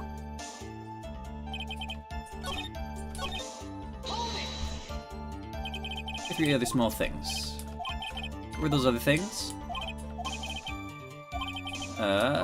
Press further. Whether or not they're related to this case is for the court to decide. Attorney. Yes? Everything I've said from the beginning has been nothing but beneficial to your client. That's why I wonder what is pushing you to continue this cross-examination. Could it be that you're planning to betray your own client? That's... smell the stench of a backstabber. Did you turn out to be one? Wait! Uh-oh. Looking really bad. Didn't press my luck. Alright, I have to think. Is this worth pursuing?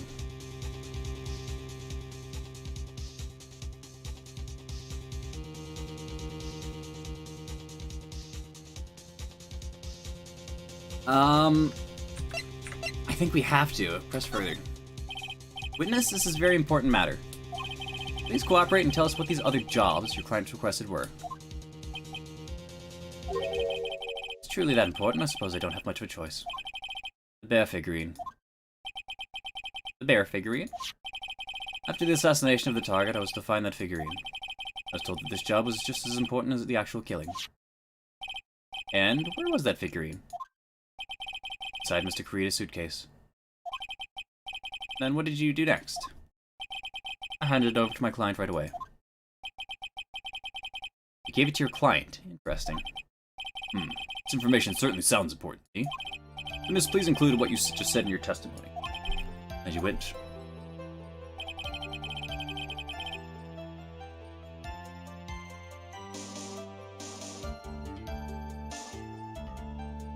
And these was to find the bear figure and give it to Adrian Andrews.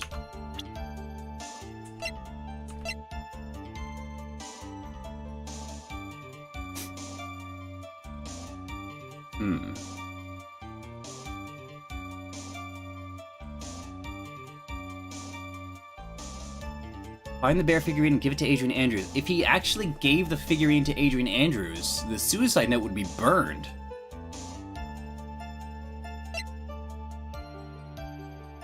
Because Adrian Andrews wanted to get her hands on the suicide note and burn it as soon as she had it. That has to be a lie, then. Ellie to kill her. You had really given the bear to Miss Andrews. Then this item should not have been inside it. This item. Let's see where you're going. Yep, that's where I'm going. Where is everyone going? Do we need to pack a suitcase? Your Honor, please think back to Miss Andrews' testimony. I'm gonna burn it, for her sake. If even for a single minute, this bear had actually been in Miss Andrews' hands, I'm sure she would have taken the suicide note out and burned it. Order! Order! Order! So that's where you two were going. By the very fact that the suicide note is still inside the bear, tells us that your client didn't know how to disassemble the puzzle. Which means... It means, Your Honor, that it is impossible for Miss Adrian Andrews to be the client. Oh! Order! Order! Order! Mr. Phoenix Wright. I'm sure I mentioned this before. How I hate traitors above all else. I think your cross-examination has clearly demonstrated something to me. You must wish to break your end of our agreement. No, that's not... It's enough. That is your intention. There's only one thing for me to do. Wait, please. Gentlemen, ladies, please excuse me. I have a matter that I must attend to. No, please. Not that. Please wait. Mr. Attorney, bring this trial to a speedy end, and I may stay my hand. Otherwise... Ah!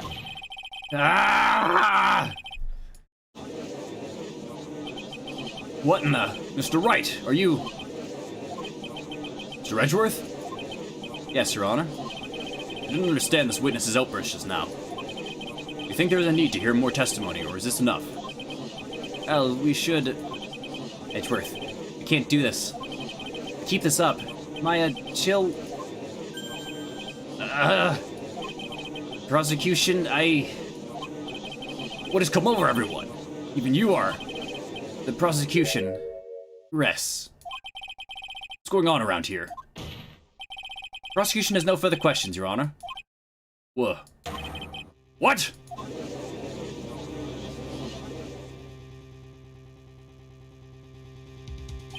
Well, never thought I'd see the day.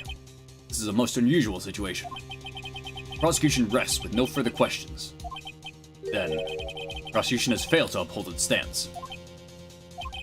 If that is the case, then even though I'm reluctant, I must believe that Mr. DeKiller's testimony is accurate. That would mean that Shelley DeKiller's client is Adrian Andrews. Mr. Wright? Yes, Your Honor. I end the trial here, right now. And your client, Matt on guard, would be declared innocent. And in his place, Adrian Andrews would be charged with murder. Miss Andrews will be charged with murder. Prosecution has no further questions. We will now hear the defense's final remarks. Bailiff, please bring in the defendant, Matt on guard, to the stand. Items from the killer's hideout didn't make it in time. We tried hard as we could. It looks like our time has run out. Can't believe it. The outcome now lies in your hands.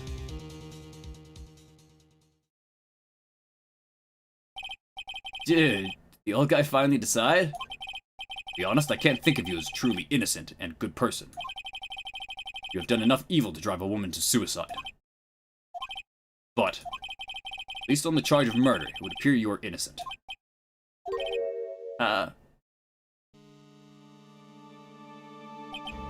So, guess even the old fuddy-duddy figured me out.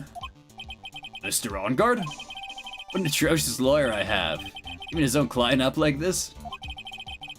Not refreshing like a spring grease crap. It's just as atrocious, don't you agree? Anyway, get on with it and pronounce me innocent already. Right, Mr. Lawyer? Side with justice? You saved Maya's life. Better get on guard a guilty sentence, okay? But if I did that, Maya will die. I say he's innocent. Miss Andrews will be charged with as a murderer. Say he's guilty or not guilty.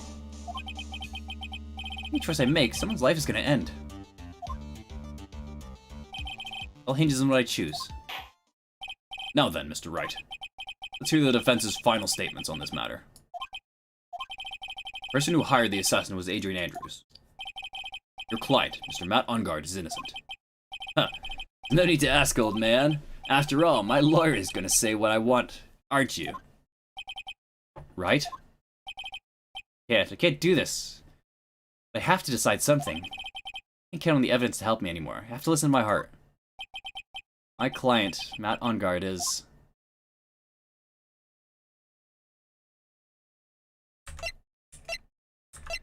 I gotta say he's guilty, right?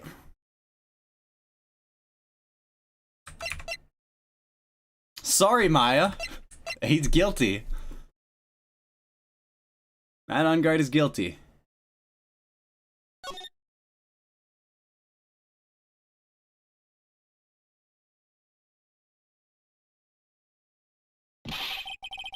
Waiting for your answer, Mr. Wright.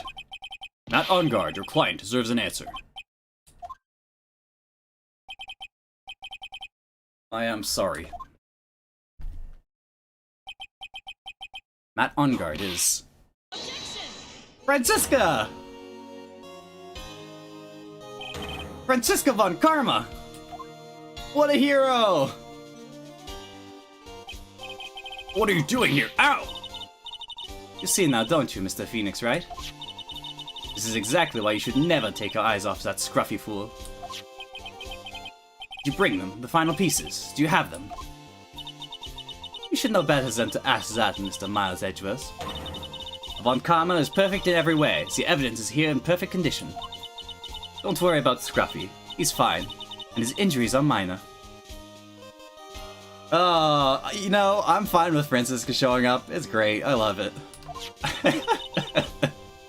Oh, I love how hokey this is. This is great. All of the items are inside this. What a filthy old coat this is. It's gumshoes. It spies tattered rags anywhere. I apologize for its ugliness. There was nothing else to wrap the items in. Weren't you shot like 2 days ago? I fought long and hard this whole trial. All for what is inside that raggedy coat. I'm sure that inside that coat lies a crucial piece of evidence. Your Honor, inside that filthy coat are the defense's final pieces of evidence. Your final evidence.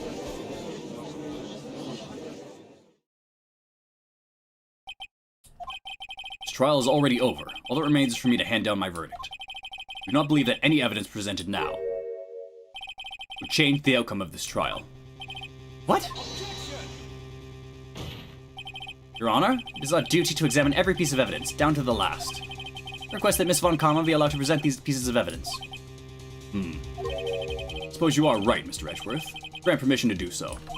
However, one obvious rule applies here. These items do not bring up any new points. They will not be accepted by this court. Now, Miss Von Karma, if you please. These pieces of evidence are items left by the killer during his escape from the police. Must have been quite a rush. Yes, Your Honor. The killer left 3 pieces of evidence. Where among these evidence we're about to see be something that will turn this whole situation around. Like a miracle. I'm sure of it. All we can hope for. The first item is a pistol. Does the killer's pistol have anything to do with this case?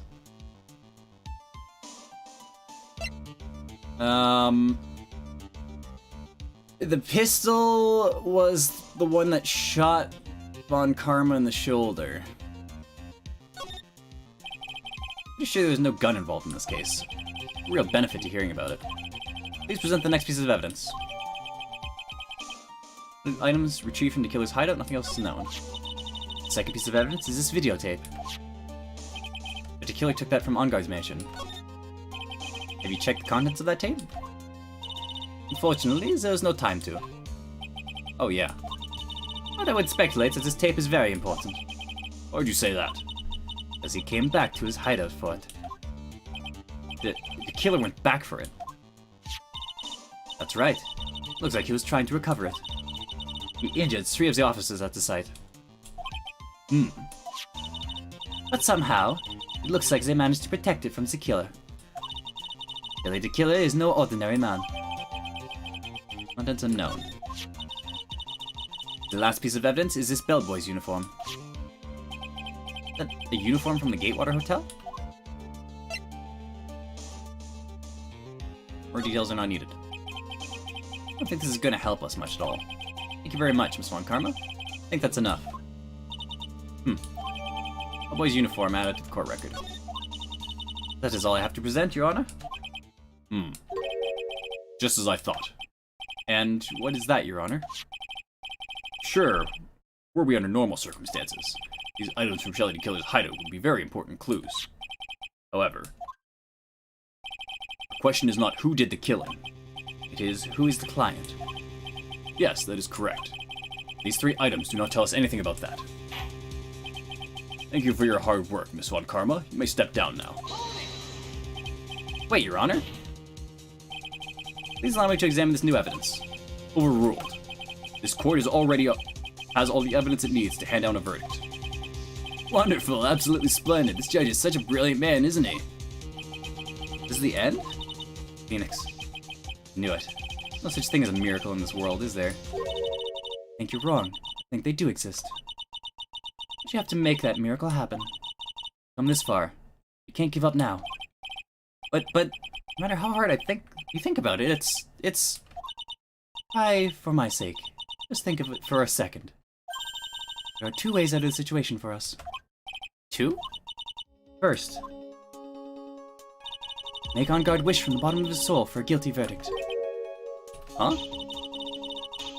Killer will always place his client's wishes first. If Enguarde himself wishes to be convicted, then he will let his hostage go. That may be true, but... asking for me to do the impossible. Second way.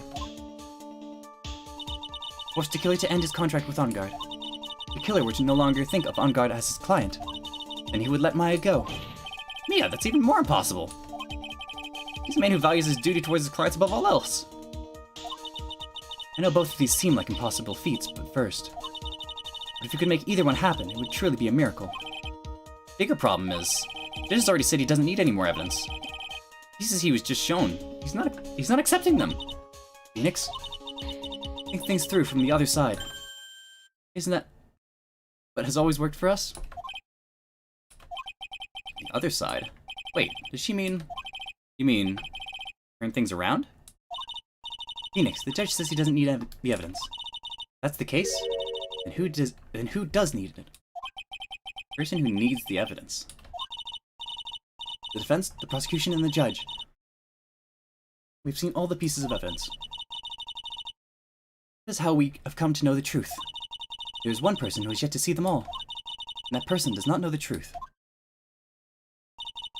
That truth may be what will bring the miracle in the end. We got to show the killer that Matt Ungard was trying to betray him and blackmail him later.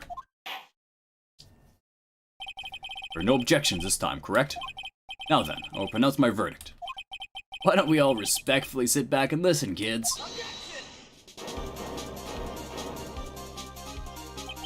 I have already told you, Mr. Wright. This court does not need any more evidence. I'm not saying it is us that needs the evidence, Your Honor. Then, you want to show the evidence to that person? Yes, Your Honor. Please, Your Honor. Mr. Wright, for you to ask with such passion, I will grant you one chance. One chance. Please show your evidence to who you think is the right person. That's impossible. To turn the situation around in one try. One try. That is all I will permit. I have to try to remember everything that has happened up to this point. Think, Phoenix, think. There must be a way to save Maya while taking Ungard down at the same time. Now then, Mr. Wright, let's not waste any more time. Who would you like to show this evidence to? I see. And now, tell the court what one piece of evidence you would like to show that person. Well, what do you think, Mr. Edgeworth? I think there's some merit in showing this evidence to that witness. Bailiff, please bring in the transceiver from earlier.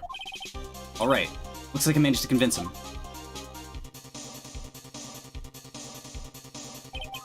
Maya, she's okay, right? Didn't I tell you to concern yourself with bringing about a speedy end to this trial? Now, if you understand correctly, you wish to show me one piece of evidence? Yes, one is all I need. I have here a videotape. It was found in your hideout. I heard you injured 3 officers in your attempt to get this back. It was most regrettable. However, it was an order from my client. I was told to protect that videotape. I thought so. I'm afraid I seem to have failed in that regard. You know the contents of this tape?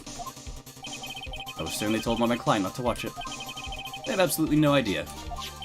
Actually, you are on this tape. Me. It was a video camera hidden at the crime scene. Your actions were being recorded. What? Is that true, Mr. Wright? Who was it that planted the camera? Well, the only person who could have placed the camera at the scene of crime would be your client, naturally. That was Adrian Andrews. Be quiet and listen, Your Honor. Yes, sir. Your client specified a place and time for you, isn't that right? Yes. Oh, so they could film you. Had no idea. Right? Why would my client do such a thing? I would like to know why. Why did Matt Ungard film the crime scene? The reason why he did it is my ticket out of this whole mess. There's only one reason why your client would secretly film the crime scene. They wanted blackmail on you. Your client once told me something very interesting. We were talking about you, and this is what they had to say. I'm no weakling. I don't believe anyone. Least of all assassins. Oh, come on. Come now, Mr. Wright. Assassins aren't above blackmail. Yes, that's where the video comes in. With that, I can keep him at bay and even blackmail him if I want. Your client didn't trust you at all. They were thinking of using this video to blackmail you. What do you have to say to that, Shelly the Killer? Oh!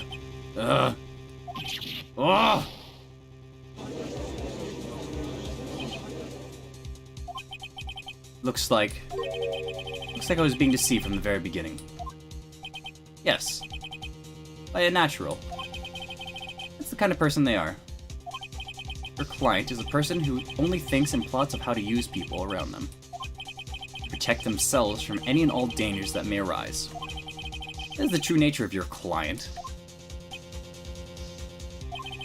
I have one question for the witness. Yes? You told us one thing numerous times during your testimony. You said that you detest traitors most of all. Yes, that is right. What if that traitor was your own client? What would you do then? It's obvious. I would break our contract in that case. And then, that client would become my next target. For the honor of the Dakilla name, even if it takes an eternity, I would follow that person to the ends of the earth to exact my punishment.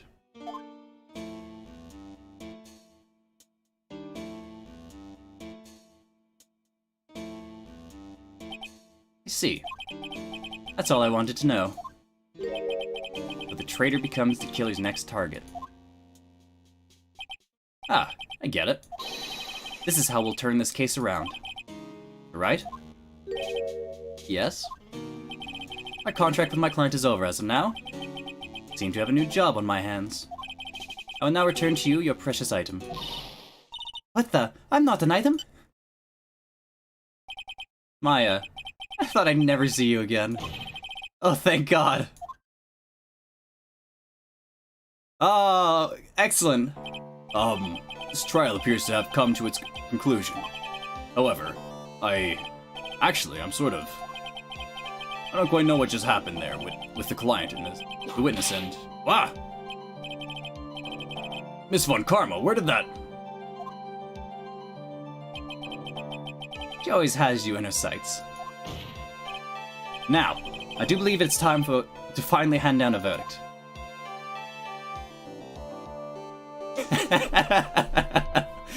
What's wrong, Mr. Ongard? Looks like somehow you got what you wanted. You will finally receive the acquittal you wanted so badly. You should be happy. But before that, I would like to make one final statement. Sometime in the near future, one very betrayed assassin may appear before you. Needless to say, that man is very good at what he does. I'm sure you would understand what I mean if you watched this video. Help me. Now then, Your Honor, the verdict, if you please. Is this alright with you, Mr. Wright? Finally reached the end of a very long battle. Whether he's convicted or acquitted, there is no escape for him now. Go on, Phoenix. Lead whichever way your heart tells you. Right, Chief. Plead guilty. Matt Ongard.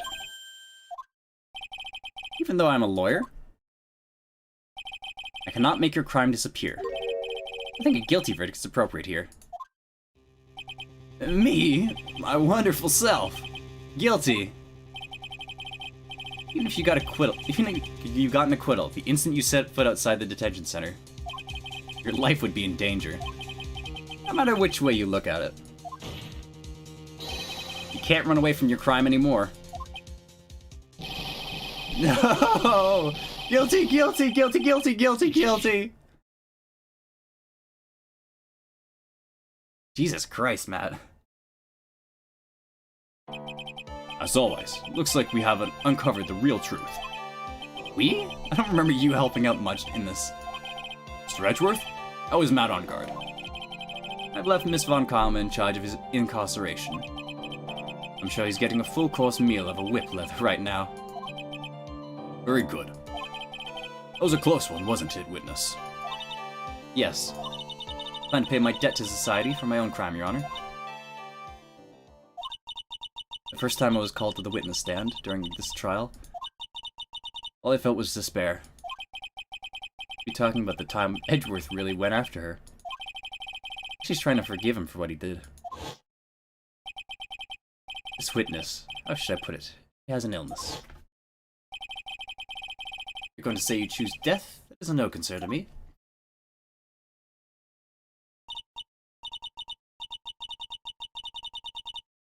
After that, when I was alone in the detention center, the first time I really saw myself for who I am. And today, the two of you used your combined strength to convict Matt. I felt like I had finally been saved. Wow, this is the first time I've ever seen her smile. Really happy that you two were in charge of this case. I really don't know how to express how I feel at this moment. This is the first time I've ever felt comfortable with myself, with who I am. Thank you so much, everyone.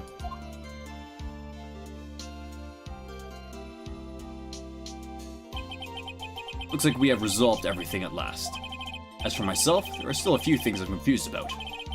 Everyone seems to be in good spirits. That's good enough for me. That is all. This court is adjourned.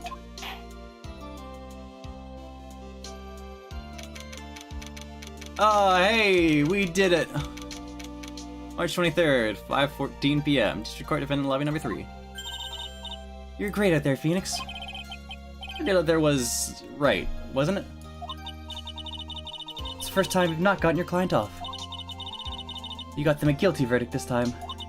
But you have to look at the past. You have to look past all of that. What's really important. You now realize that there was something more than just getting a not guilty, right? Yes, I understand now. Phoenix, think back for a second. Think to the moments before Miss Von Karma arrived in the final pieces of evidence. Think about the incredible decision you had to make. Now then, Mr. Wright, let's hear the defense's final statements on the matter. Can't count on the evidence to help me anymore. I have to listen to my heart. Should I side with justice? Or should I save Maya's life? My client, out on guard, is he guilty or is he not guilty? Those were your choices then. And your answer spoke to what being a lawyer means to you.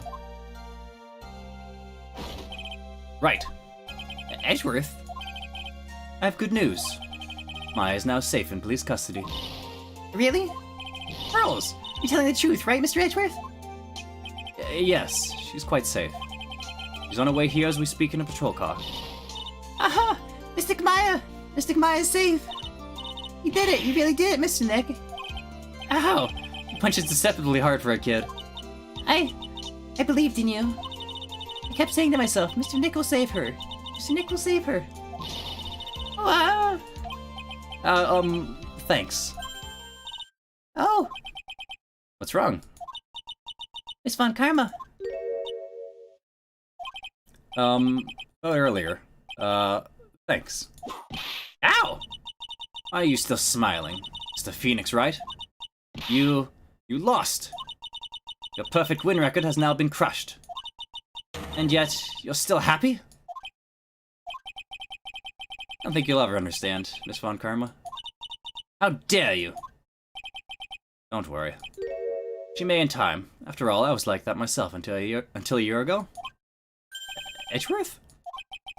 For my own personal victories, and for guilty verdicts, I used every dirty trick in the book, so my win record remained spotless. But a man appeared and stood fast against that selfish me. I fought him in my usual manner and tasted my first defeat. I feel like I had lost everything because of that. And then it was my turn to sit in the defendant's chair. I was saved by that person I called my enemy. I couldn't forgive myself for all that had happened, so I left the prosecutor's office. When I left that note, Prosecutor Miles Edgeworth chooses death. As you well should have. A prosecutor who has shamed himself with defeat should crawl into a hole and die. But that was not what happened. After I left the prosecutor's office, I finally came to realize something. It was in that final moment of clarity that everything began to change. What foolish nonsense. We prosecutors use anything we can to attack the defendant. But every time we did so, no matter how desperate the situation, instead of giving up like most people, that man would hold strong in his undying faith. And then before I knew it, I began to trust that man as well. What? You trusted your enemy? Doesn't matter how many underhanded tricks a person uses. The truth will always find a way to make itself known. The only thing we can do is fight it with the knowledge we hold and everything we have. Erasing paradoxes one by one. It's never easy. We claw and scratch for every inch. But we will always eventually reach that one single truth. This I promise you. The truth. Yes, that's the reason why prosecutors and defense attorneys exist. I'm sure you knew that already, didn't you, right? That's why you couldn't forgive me. This man who went into hiding. Isn't that right? This man who only had his sights set on victory. Who ran away into the night. Ah! Is Mr. Edgeworth right, Mr. Nick? Really let me down. When you disappeared, I felt betrayed. The reason I decided to become a lawyer to begin with was because I believed in the things you said to me. All those years ago. You betrayed your own words. That's why 1 year ago, I made up my mind. I decided that the Miles Edgeworth I knew had died. At least, that's what I told myself. You pathetic fool. Miss Von Karma? I don't want to hear the wretched whimpering of a disgraced loser. Von Karma is someone who is destined to be perfect. Miles Edgeworth, you are no longer worthy. You are no longer worthy of being a Von Karma. And neither am I. It's over. It's all over. Francisco threw something on the ground just now. This is an electromagnetic receiver. Isn't that the thing she used to track Detective Gumshoe? Return this to the precinct later. Something else. Ah! Isn't that Miss Von Karma's whip? I'll never set foot in another courtroom again. Well, that's what she's saying by this action. You keep this, right? Okay. Aw. Look at how wholesome it is. Ah, it's adorable. Oh, Nick, I knew you would come through. Oops. You got On Guard convicted, like I knew you would. And on top of that, you even rescued me. Well, of course I did. No, I would never desert you. We sure pressed our luck this trial. You're really lucky to be standing here. Whatever. Look, it's over, okay? Besides, if I did croak, I would just come back and haunt you like a bad ghost through Pearly. Is it really that easy to do something like that? Thanks a lot, Nick. Don't mention it. Maya. Oh, Mr. Edgeworth. I'm relieved you're alright. Hey, looks like you've made some real progress, Mr. Edgeworth. Well, I suppose I'm a little different from who I was a year ago. Flattering. Alright. I think it's time we got out of this depressing place. Huh? Where are we going? Food, Nick, food! Rob, chow, I'm starved. I'm so hungry, even you look nice, juicy. You look like a nice juicy burger on a bun to me, Nick. You think I look like a burger? A prime rib at least. Come with us, Mr. Edgeworth, please. You insist. Alright. How about we hit up our usual burger joint? Don't be silly, Nick. Huh? This case messed up that awesome evening and got in the way of my gourmet food. So I've decided we're going to have it make up for it by having another feast. Another feast? Come on, Nick, food.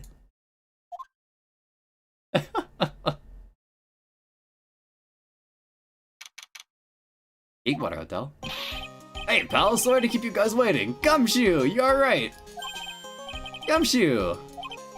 Yeah, but I'm really embarrassed. I didn't think I would hit a telephone pole of all things. Oh, he didn't even get T-boned, he just ran into a fucking telephone pole. He was fucking calling and driving. A telephone pole. And it wasn't a red light that got him? It did it again, city boy. I felt like my dear old heart was gonna give out on me, and I ain't joking. Yeah, that was more exciting than the very last episode of the Steel Samurai. Thanks. But looky here, Mr. Snooty Prosecutor. Don't you reckon you bullied Mr. Right too hard? Don't stop being a lot nicer to him, he might just kick it, tonight even. I'll keep that in mind. Oh, come on now, everyone gather around. Y'all are gonna get your picture taken by a genuine professional photographer. Looks like Lotta bought herself a new camera. Well, pal, at least we can put this messy case behind us now. Come on, tonight's all about eating, so let's chow down, pal. Amen to that, pal. Amen. You know, when you think about it, you're the one who saved the day, detective. Huh? Me? Really think so? You're right. If it wasn't for the 3 items you took, I think this trial would have had a very different ending. Well, you know, it's, Huh? Wait. That's odd. I ran off with things from the killer's hideout. Well, sure, I took 4 things in total, sir. What? 4? Yeah, I'm sure I put one of the items in my coat pocket. The 4th item? Oh, come on, y'all, it's over. Oh boy, I tell you, you realize something else. Between getting accused of murder and getting accused of kidnapping, and getting kidnapped. Never a dull moment with you, huh? Ah, you think? You should look so happy about that. I think she had away for 2 whole days. Weren't you scared? Yeah, it was really scary. I felt so hopeless. So to keep my mind off things, I drew a picture. Sounds like you had it rough, gal. Where's this picture of yours? Yeah, I want to see it. I want to see Mystic Maya's picture. No, I don't know where it is. Aw, that's too bad. Well, it's alright. Wasn't anything important anyways. Ah. It was nice to finally see both smiling again. Uh-oh.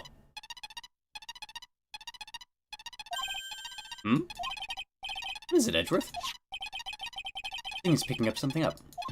Ah, that's Miss Von Karma's receiver. Thanks to her, I had the most awful experience of my life, sir. Can't believe she stuck a tracking device on me. That's odd. Even though you're standing right here, the tracking device seems to be in a different location. Oh, probably busted or something, sir. Well, doesn't matter. I'm afraid it's time for me to excuse myself. I still have some work to do. Huh? But Mr. Edgeworth, you haven't even eaten anything yet. You've eaten way too much, you glutton. Phoenix, don't be rude. I had fun tonight. I don't feel excuse me. Wait. What? I just want to say thanks, Edgeworth. Really saved me out there. If anyone should be saying thanks, it should be me, right? But like words alone aren't enough to hear. If there's anything I can give him to express how I feel. Give him a gun. Oh, that's funny.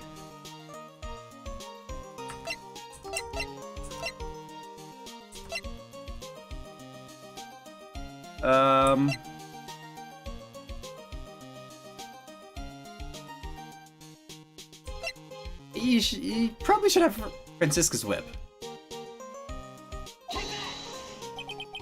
What's this? Thank you. All thanks to you two. You and her. You don't need to thank me. I was only doing my job. Looks like Mr. Edgeworth is left, Mr. Nick. Hey, Mystic Maya. Yes, Brilly? I guess you two can go back to being lovey-dovey, right? You and Mr. Nick, I mean. Burly, would you cut it out already? You're embarrassing me. Anyway. So who's paying for this lovely dinner party? As if you need to ask. Everyone, say thank you to Nick. Huh? Ah, yeah. I'm at a point where I can't even buy instant noodles, pal. I kinda already put your name on the bill. Huh? Huh? Yeah, I got me a situation just like that myself. This is camera shop in this hotel, see? I just bought myself this good old beauty here. It'd be better be anyhow for $3,000. Fucking hell. Huh? Actually, I reckon you bought it for me since it's on your tab and all. Huh? Isn't this great, Mr. Nick? Yeah, Nick. I suddenly feel like screaming. Aw, you don't need to hold back now, you hear? Yeah, pal, time to let it all out. This is gonna be the first time I hear you for real. This is gonna be the first time I hear the real Hugh. Come on, it's been a while since I heard you say it. Been busy being a hostage and all. Alright then, if you say so. Hey. Oh, that was really good. Oh, I like that. You really came through for me, Nick. I had to hide that letter, but you knew you'd find it. I really feel like I've been living on the edge lately. I mean, I've escaped death 3 times now. Pretty cool, huh? I feel like a pro. Oh, it was really cute. I like that. I really liked the last trial. That was a lot of ups and downs. I'm so happy you could save Mystic Maya, Mr. Nick. I'm so happy for the two of you. Speaking of which, I think this hotel is a popular place for honeymooners. Just sort of made reservations for the two of you, just in case. Pearls. That's... so cute. I really like Pearls. Pearls is really cute. Well, pal, looks like I'm back on the force again. Mr. Edgeworth had a long talk with the chief, and he got me reinstated for my sake. I heard he said things like, letting that one go is bad for all the society. I knew it, crashing headlong into everything is the only way to live, pal. He basically threatened society with Gumshoe.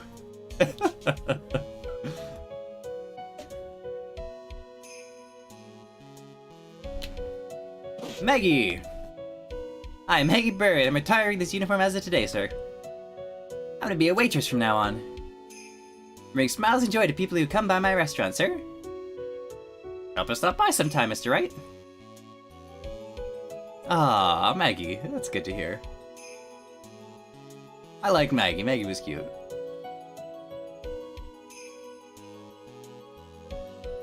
Fucking hottie. God damn it. Yes. Are you here for visit a patient? I'm Director Holly. Oh, recently. Yes. That girl you know. I haven't seen her around. Yes. But I remember, even if I laid so much as an eye on her, it would go crack. Didn't matter if I got whipped though. Yes. Oh. There are definitely some low points in this game, but I like this game. I like Justice for All. It's time to begin our quest of world circus domination, sweetie. And to let the world know we are serious, I plan to make a fabulous flight to Zimbabwe. Hey Max, what do you think Zimbabwe's like? Do you think there are castles made of cake and bunnies who can talk? I think if there are any talking bunnies, even they won't laugh at most jokes.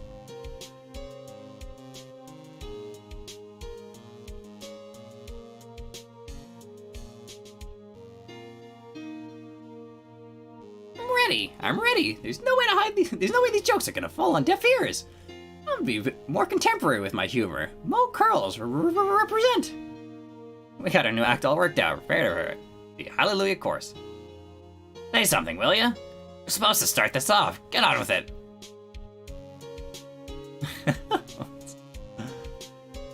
Oh.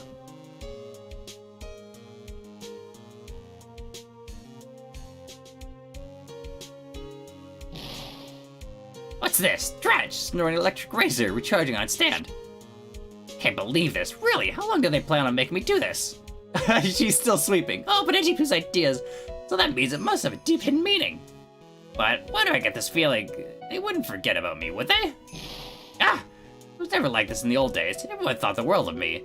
They used to call me Queen Wendy and treat me like royalty. And man has never feel pain in my heel. I guess they're gonna feel a burn. Speaking of burning, play with fires are dangerous because if that's warehouse, you should restore the scenery burned down.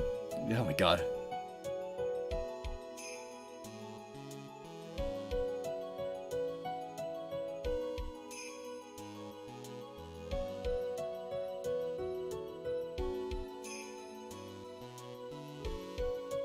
appreciate everything you and Mr. Edgeworth did for me from the bottom of my heart.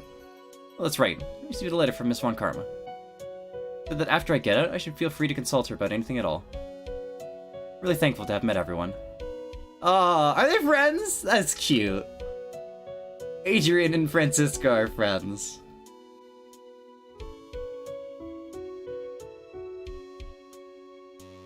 It's become difficult for me in this country as of late. As such, I will take a short leave of absence. If you would like to request my services, please be sure to visit my homepage. May we both be blessed with longevity. Shelly the Killer has a homepage? That's really funny.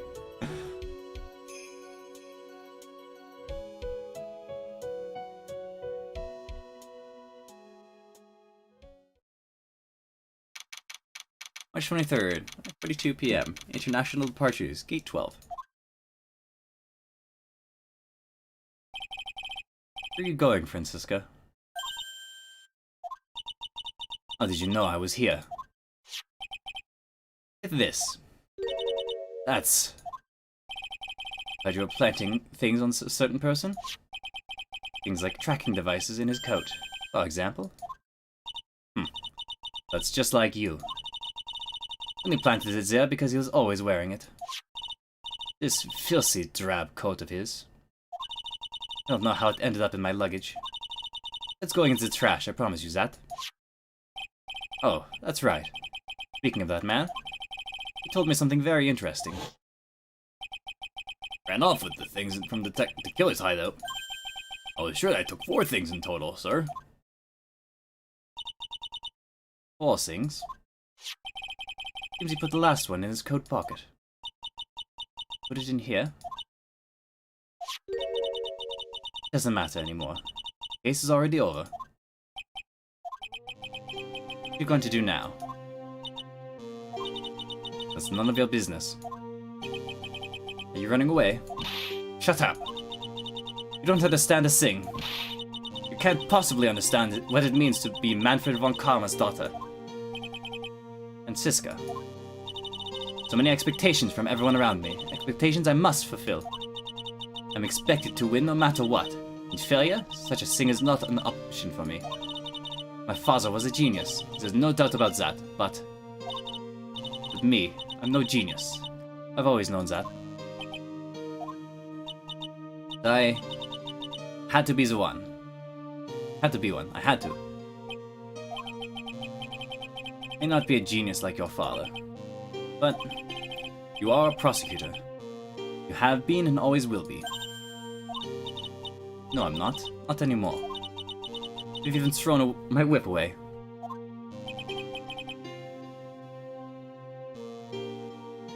Is a Twitter handle I assassinate? Is that Shelly the Killer? That's cute. Hold on. Twitter. I gotta see that. Search.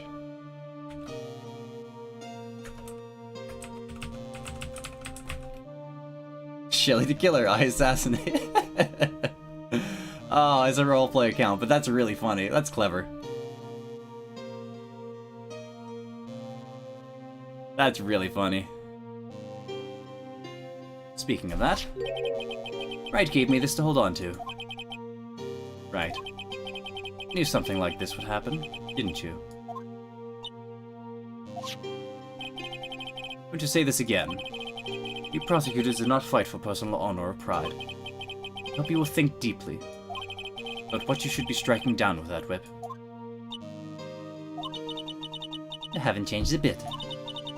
You've always left me alone and walked on ahead without me. Miles Edgeworth, I've always hated you.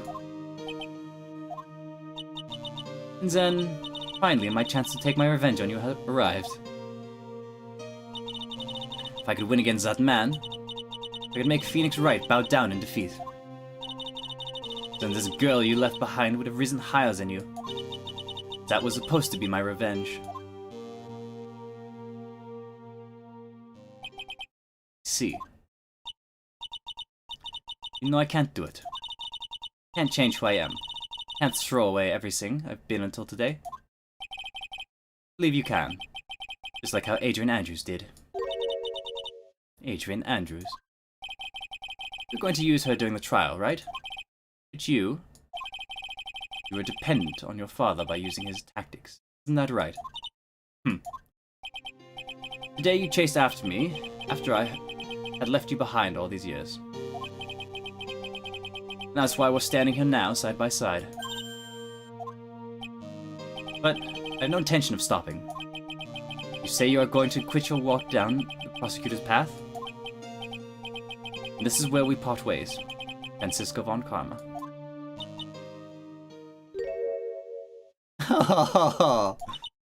I am Francisco von Karma.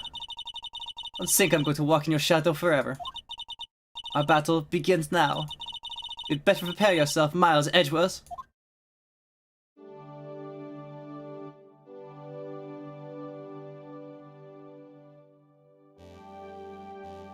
Aww. Aw, Francisco, you're gonna make me cry. Phoenix Wright, one day someday, I'm sure we'll meet again in battle. Until then, last piece of evidence never made it to you. I'll take good care of this fourth piece of evidence. I can give it to you, and at last we meet again.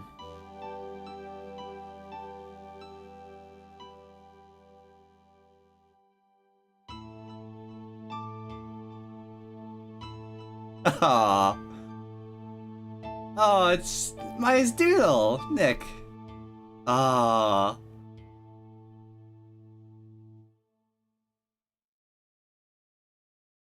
Farewell, my turnabout.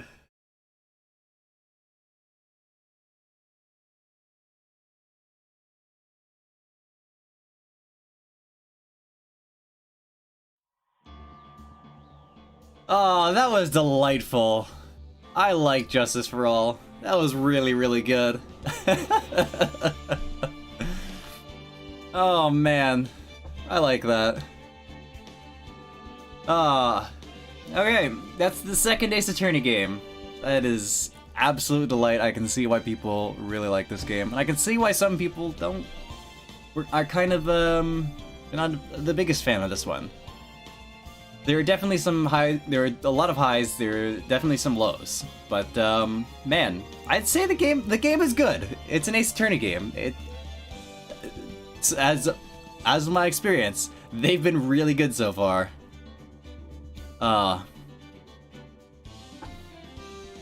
As it stack up to Ace Attorney 1, I'd say it's pretty well on par. Like, it's not a perfect sequel, but it is a good sequel. Like, it had a lot of things that I wanted out of Ace Attorney. And hopefully we're gonna see even more really good stuff in Ace Attorney 3. Like, I really like the DS segments in the bonus mission, and you can see it start to develop in this one with the Bug Sweeper. Like, that was really I like to see that, and I'm excited to see more of that. It had the kind of twist that I was looking forward to. Like, oh, like I really wanted to see. Okay, like let's see a Phoenix Wright have a client who is guilty and see how that plays through. And we got that. I'm very happy with that.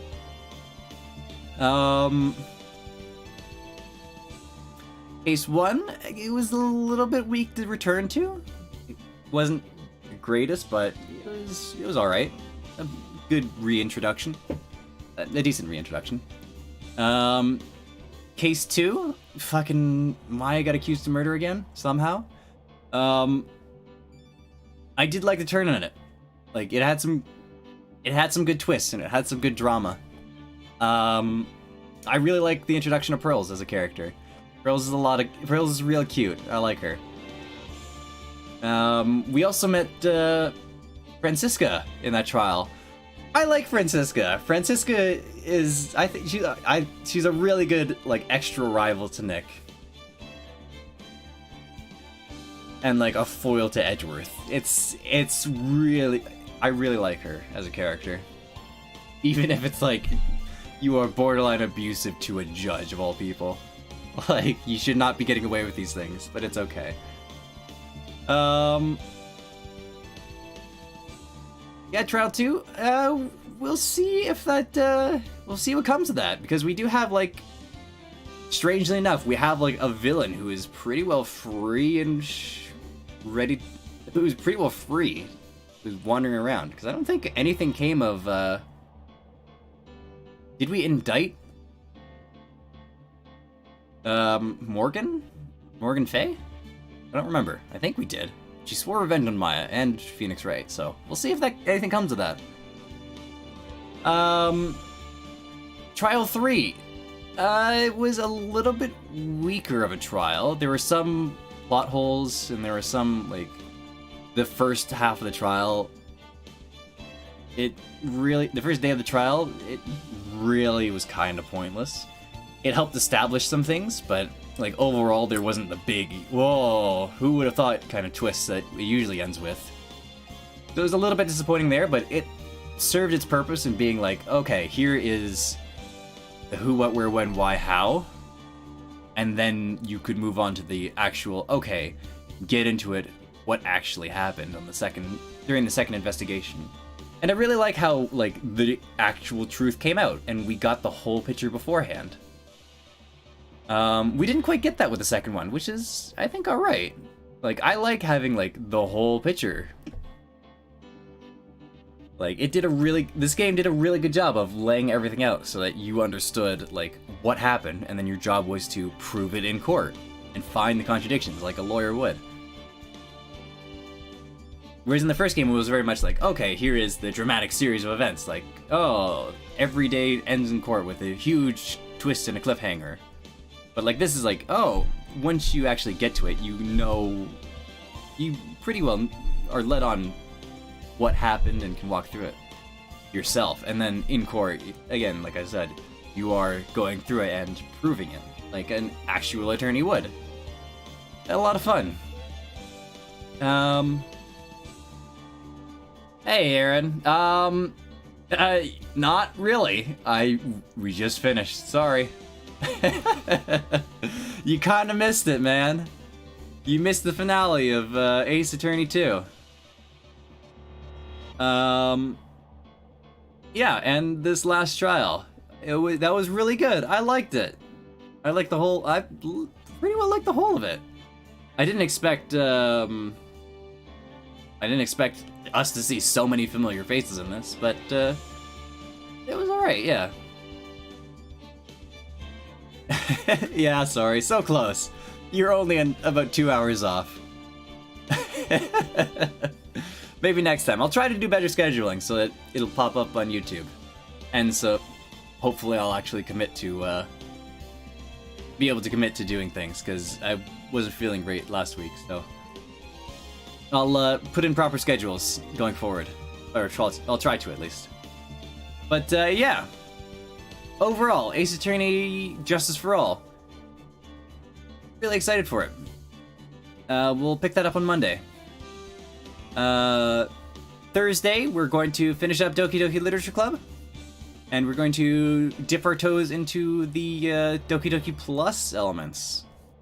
We'll see how that goes. If it's interesting, we'll run through it. I'll unlock everything, and then I'll run through the game, unlock everything, and then we'll see the side missions. I think there's only like 6 of the side stories, but I have no idea how long they actually are, how much extra content there is. So we'll see what that's like on Thursday. Tomorrow I'm going to take a rest. Friday, I've got D&D to run. So I'll be taking that off. Monday, we'll start Ace Attorney 3, Trials and Tribulations. And, I don't know what we're gonna do on the off days, when we're not doing, Ace Attorney. Hey, if you got something you want to see, do let me know. Right now, I don't really have any big contenders, I think. Might do Bayonetta. Might do something actiony like that. We'll see how it goes. I don't want to get into anything too story heavy, but yeah. Let's see what's up then. Yeah, I'll think of something. Anyway, thanks for hanging out. This was an absolute pleasure. I'm looking forward to the next one. So, I guess, we'll see you Thursday. Fucking, bye.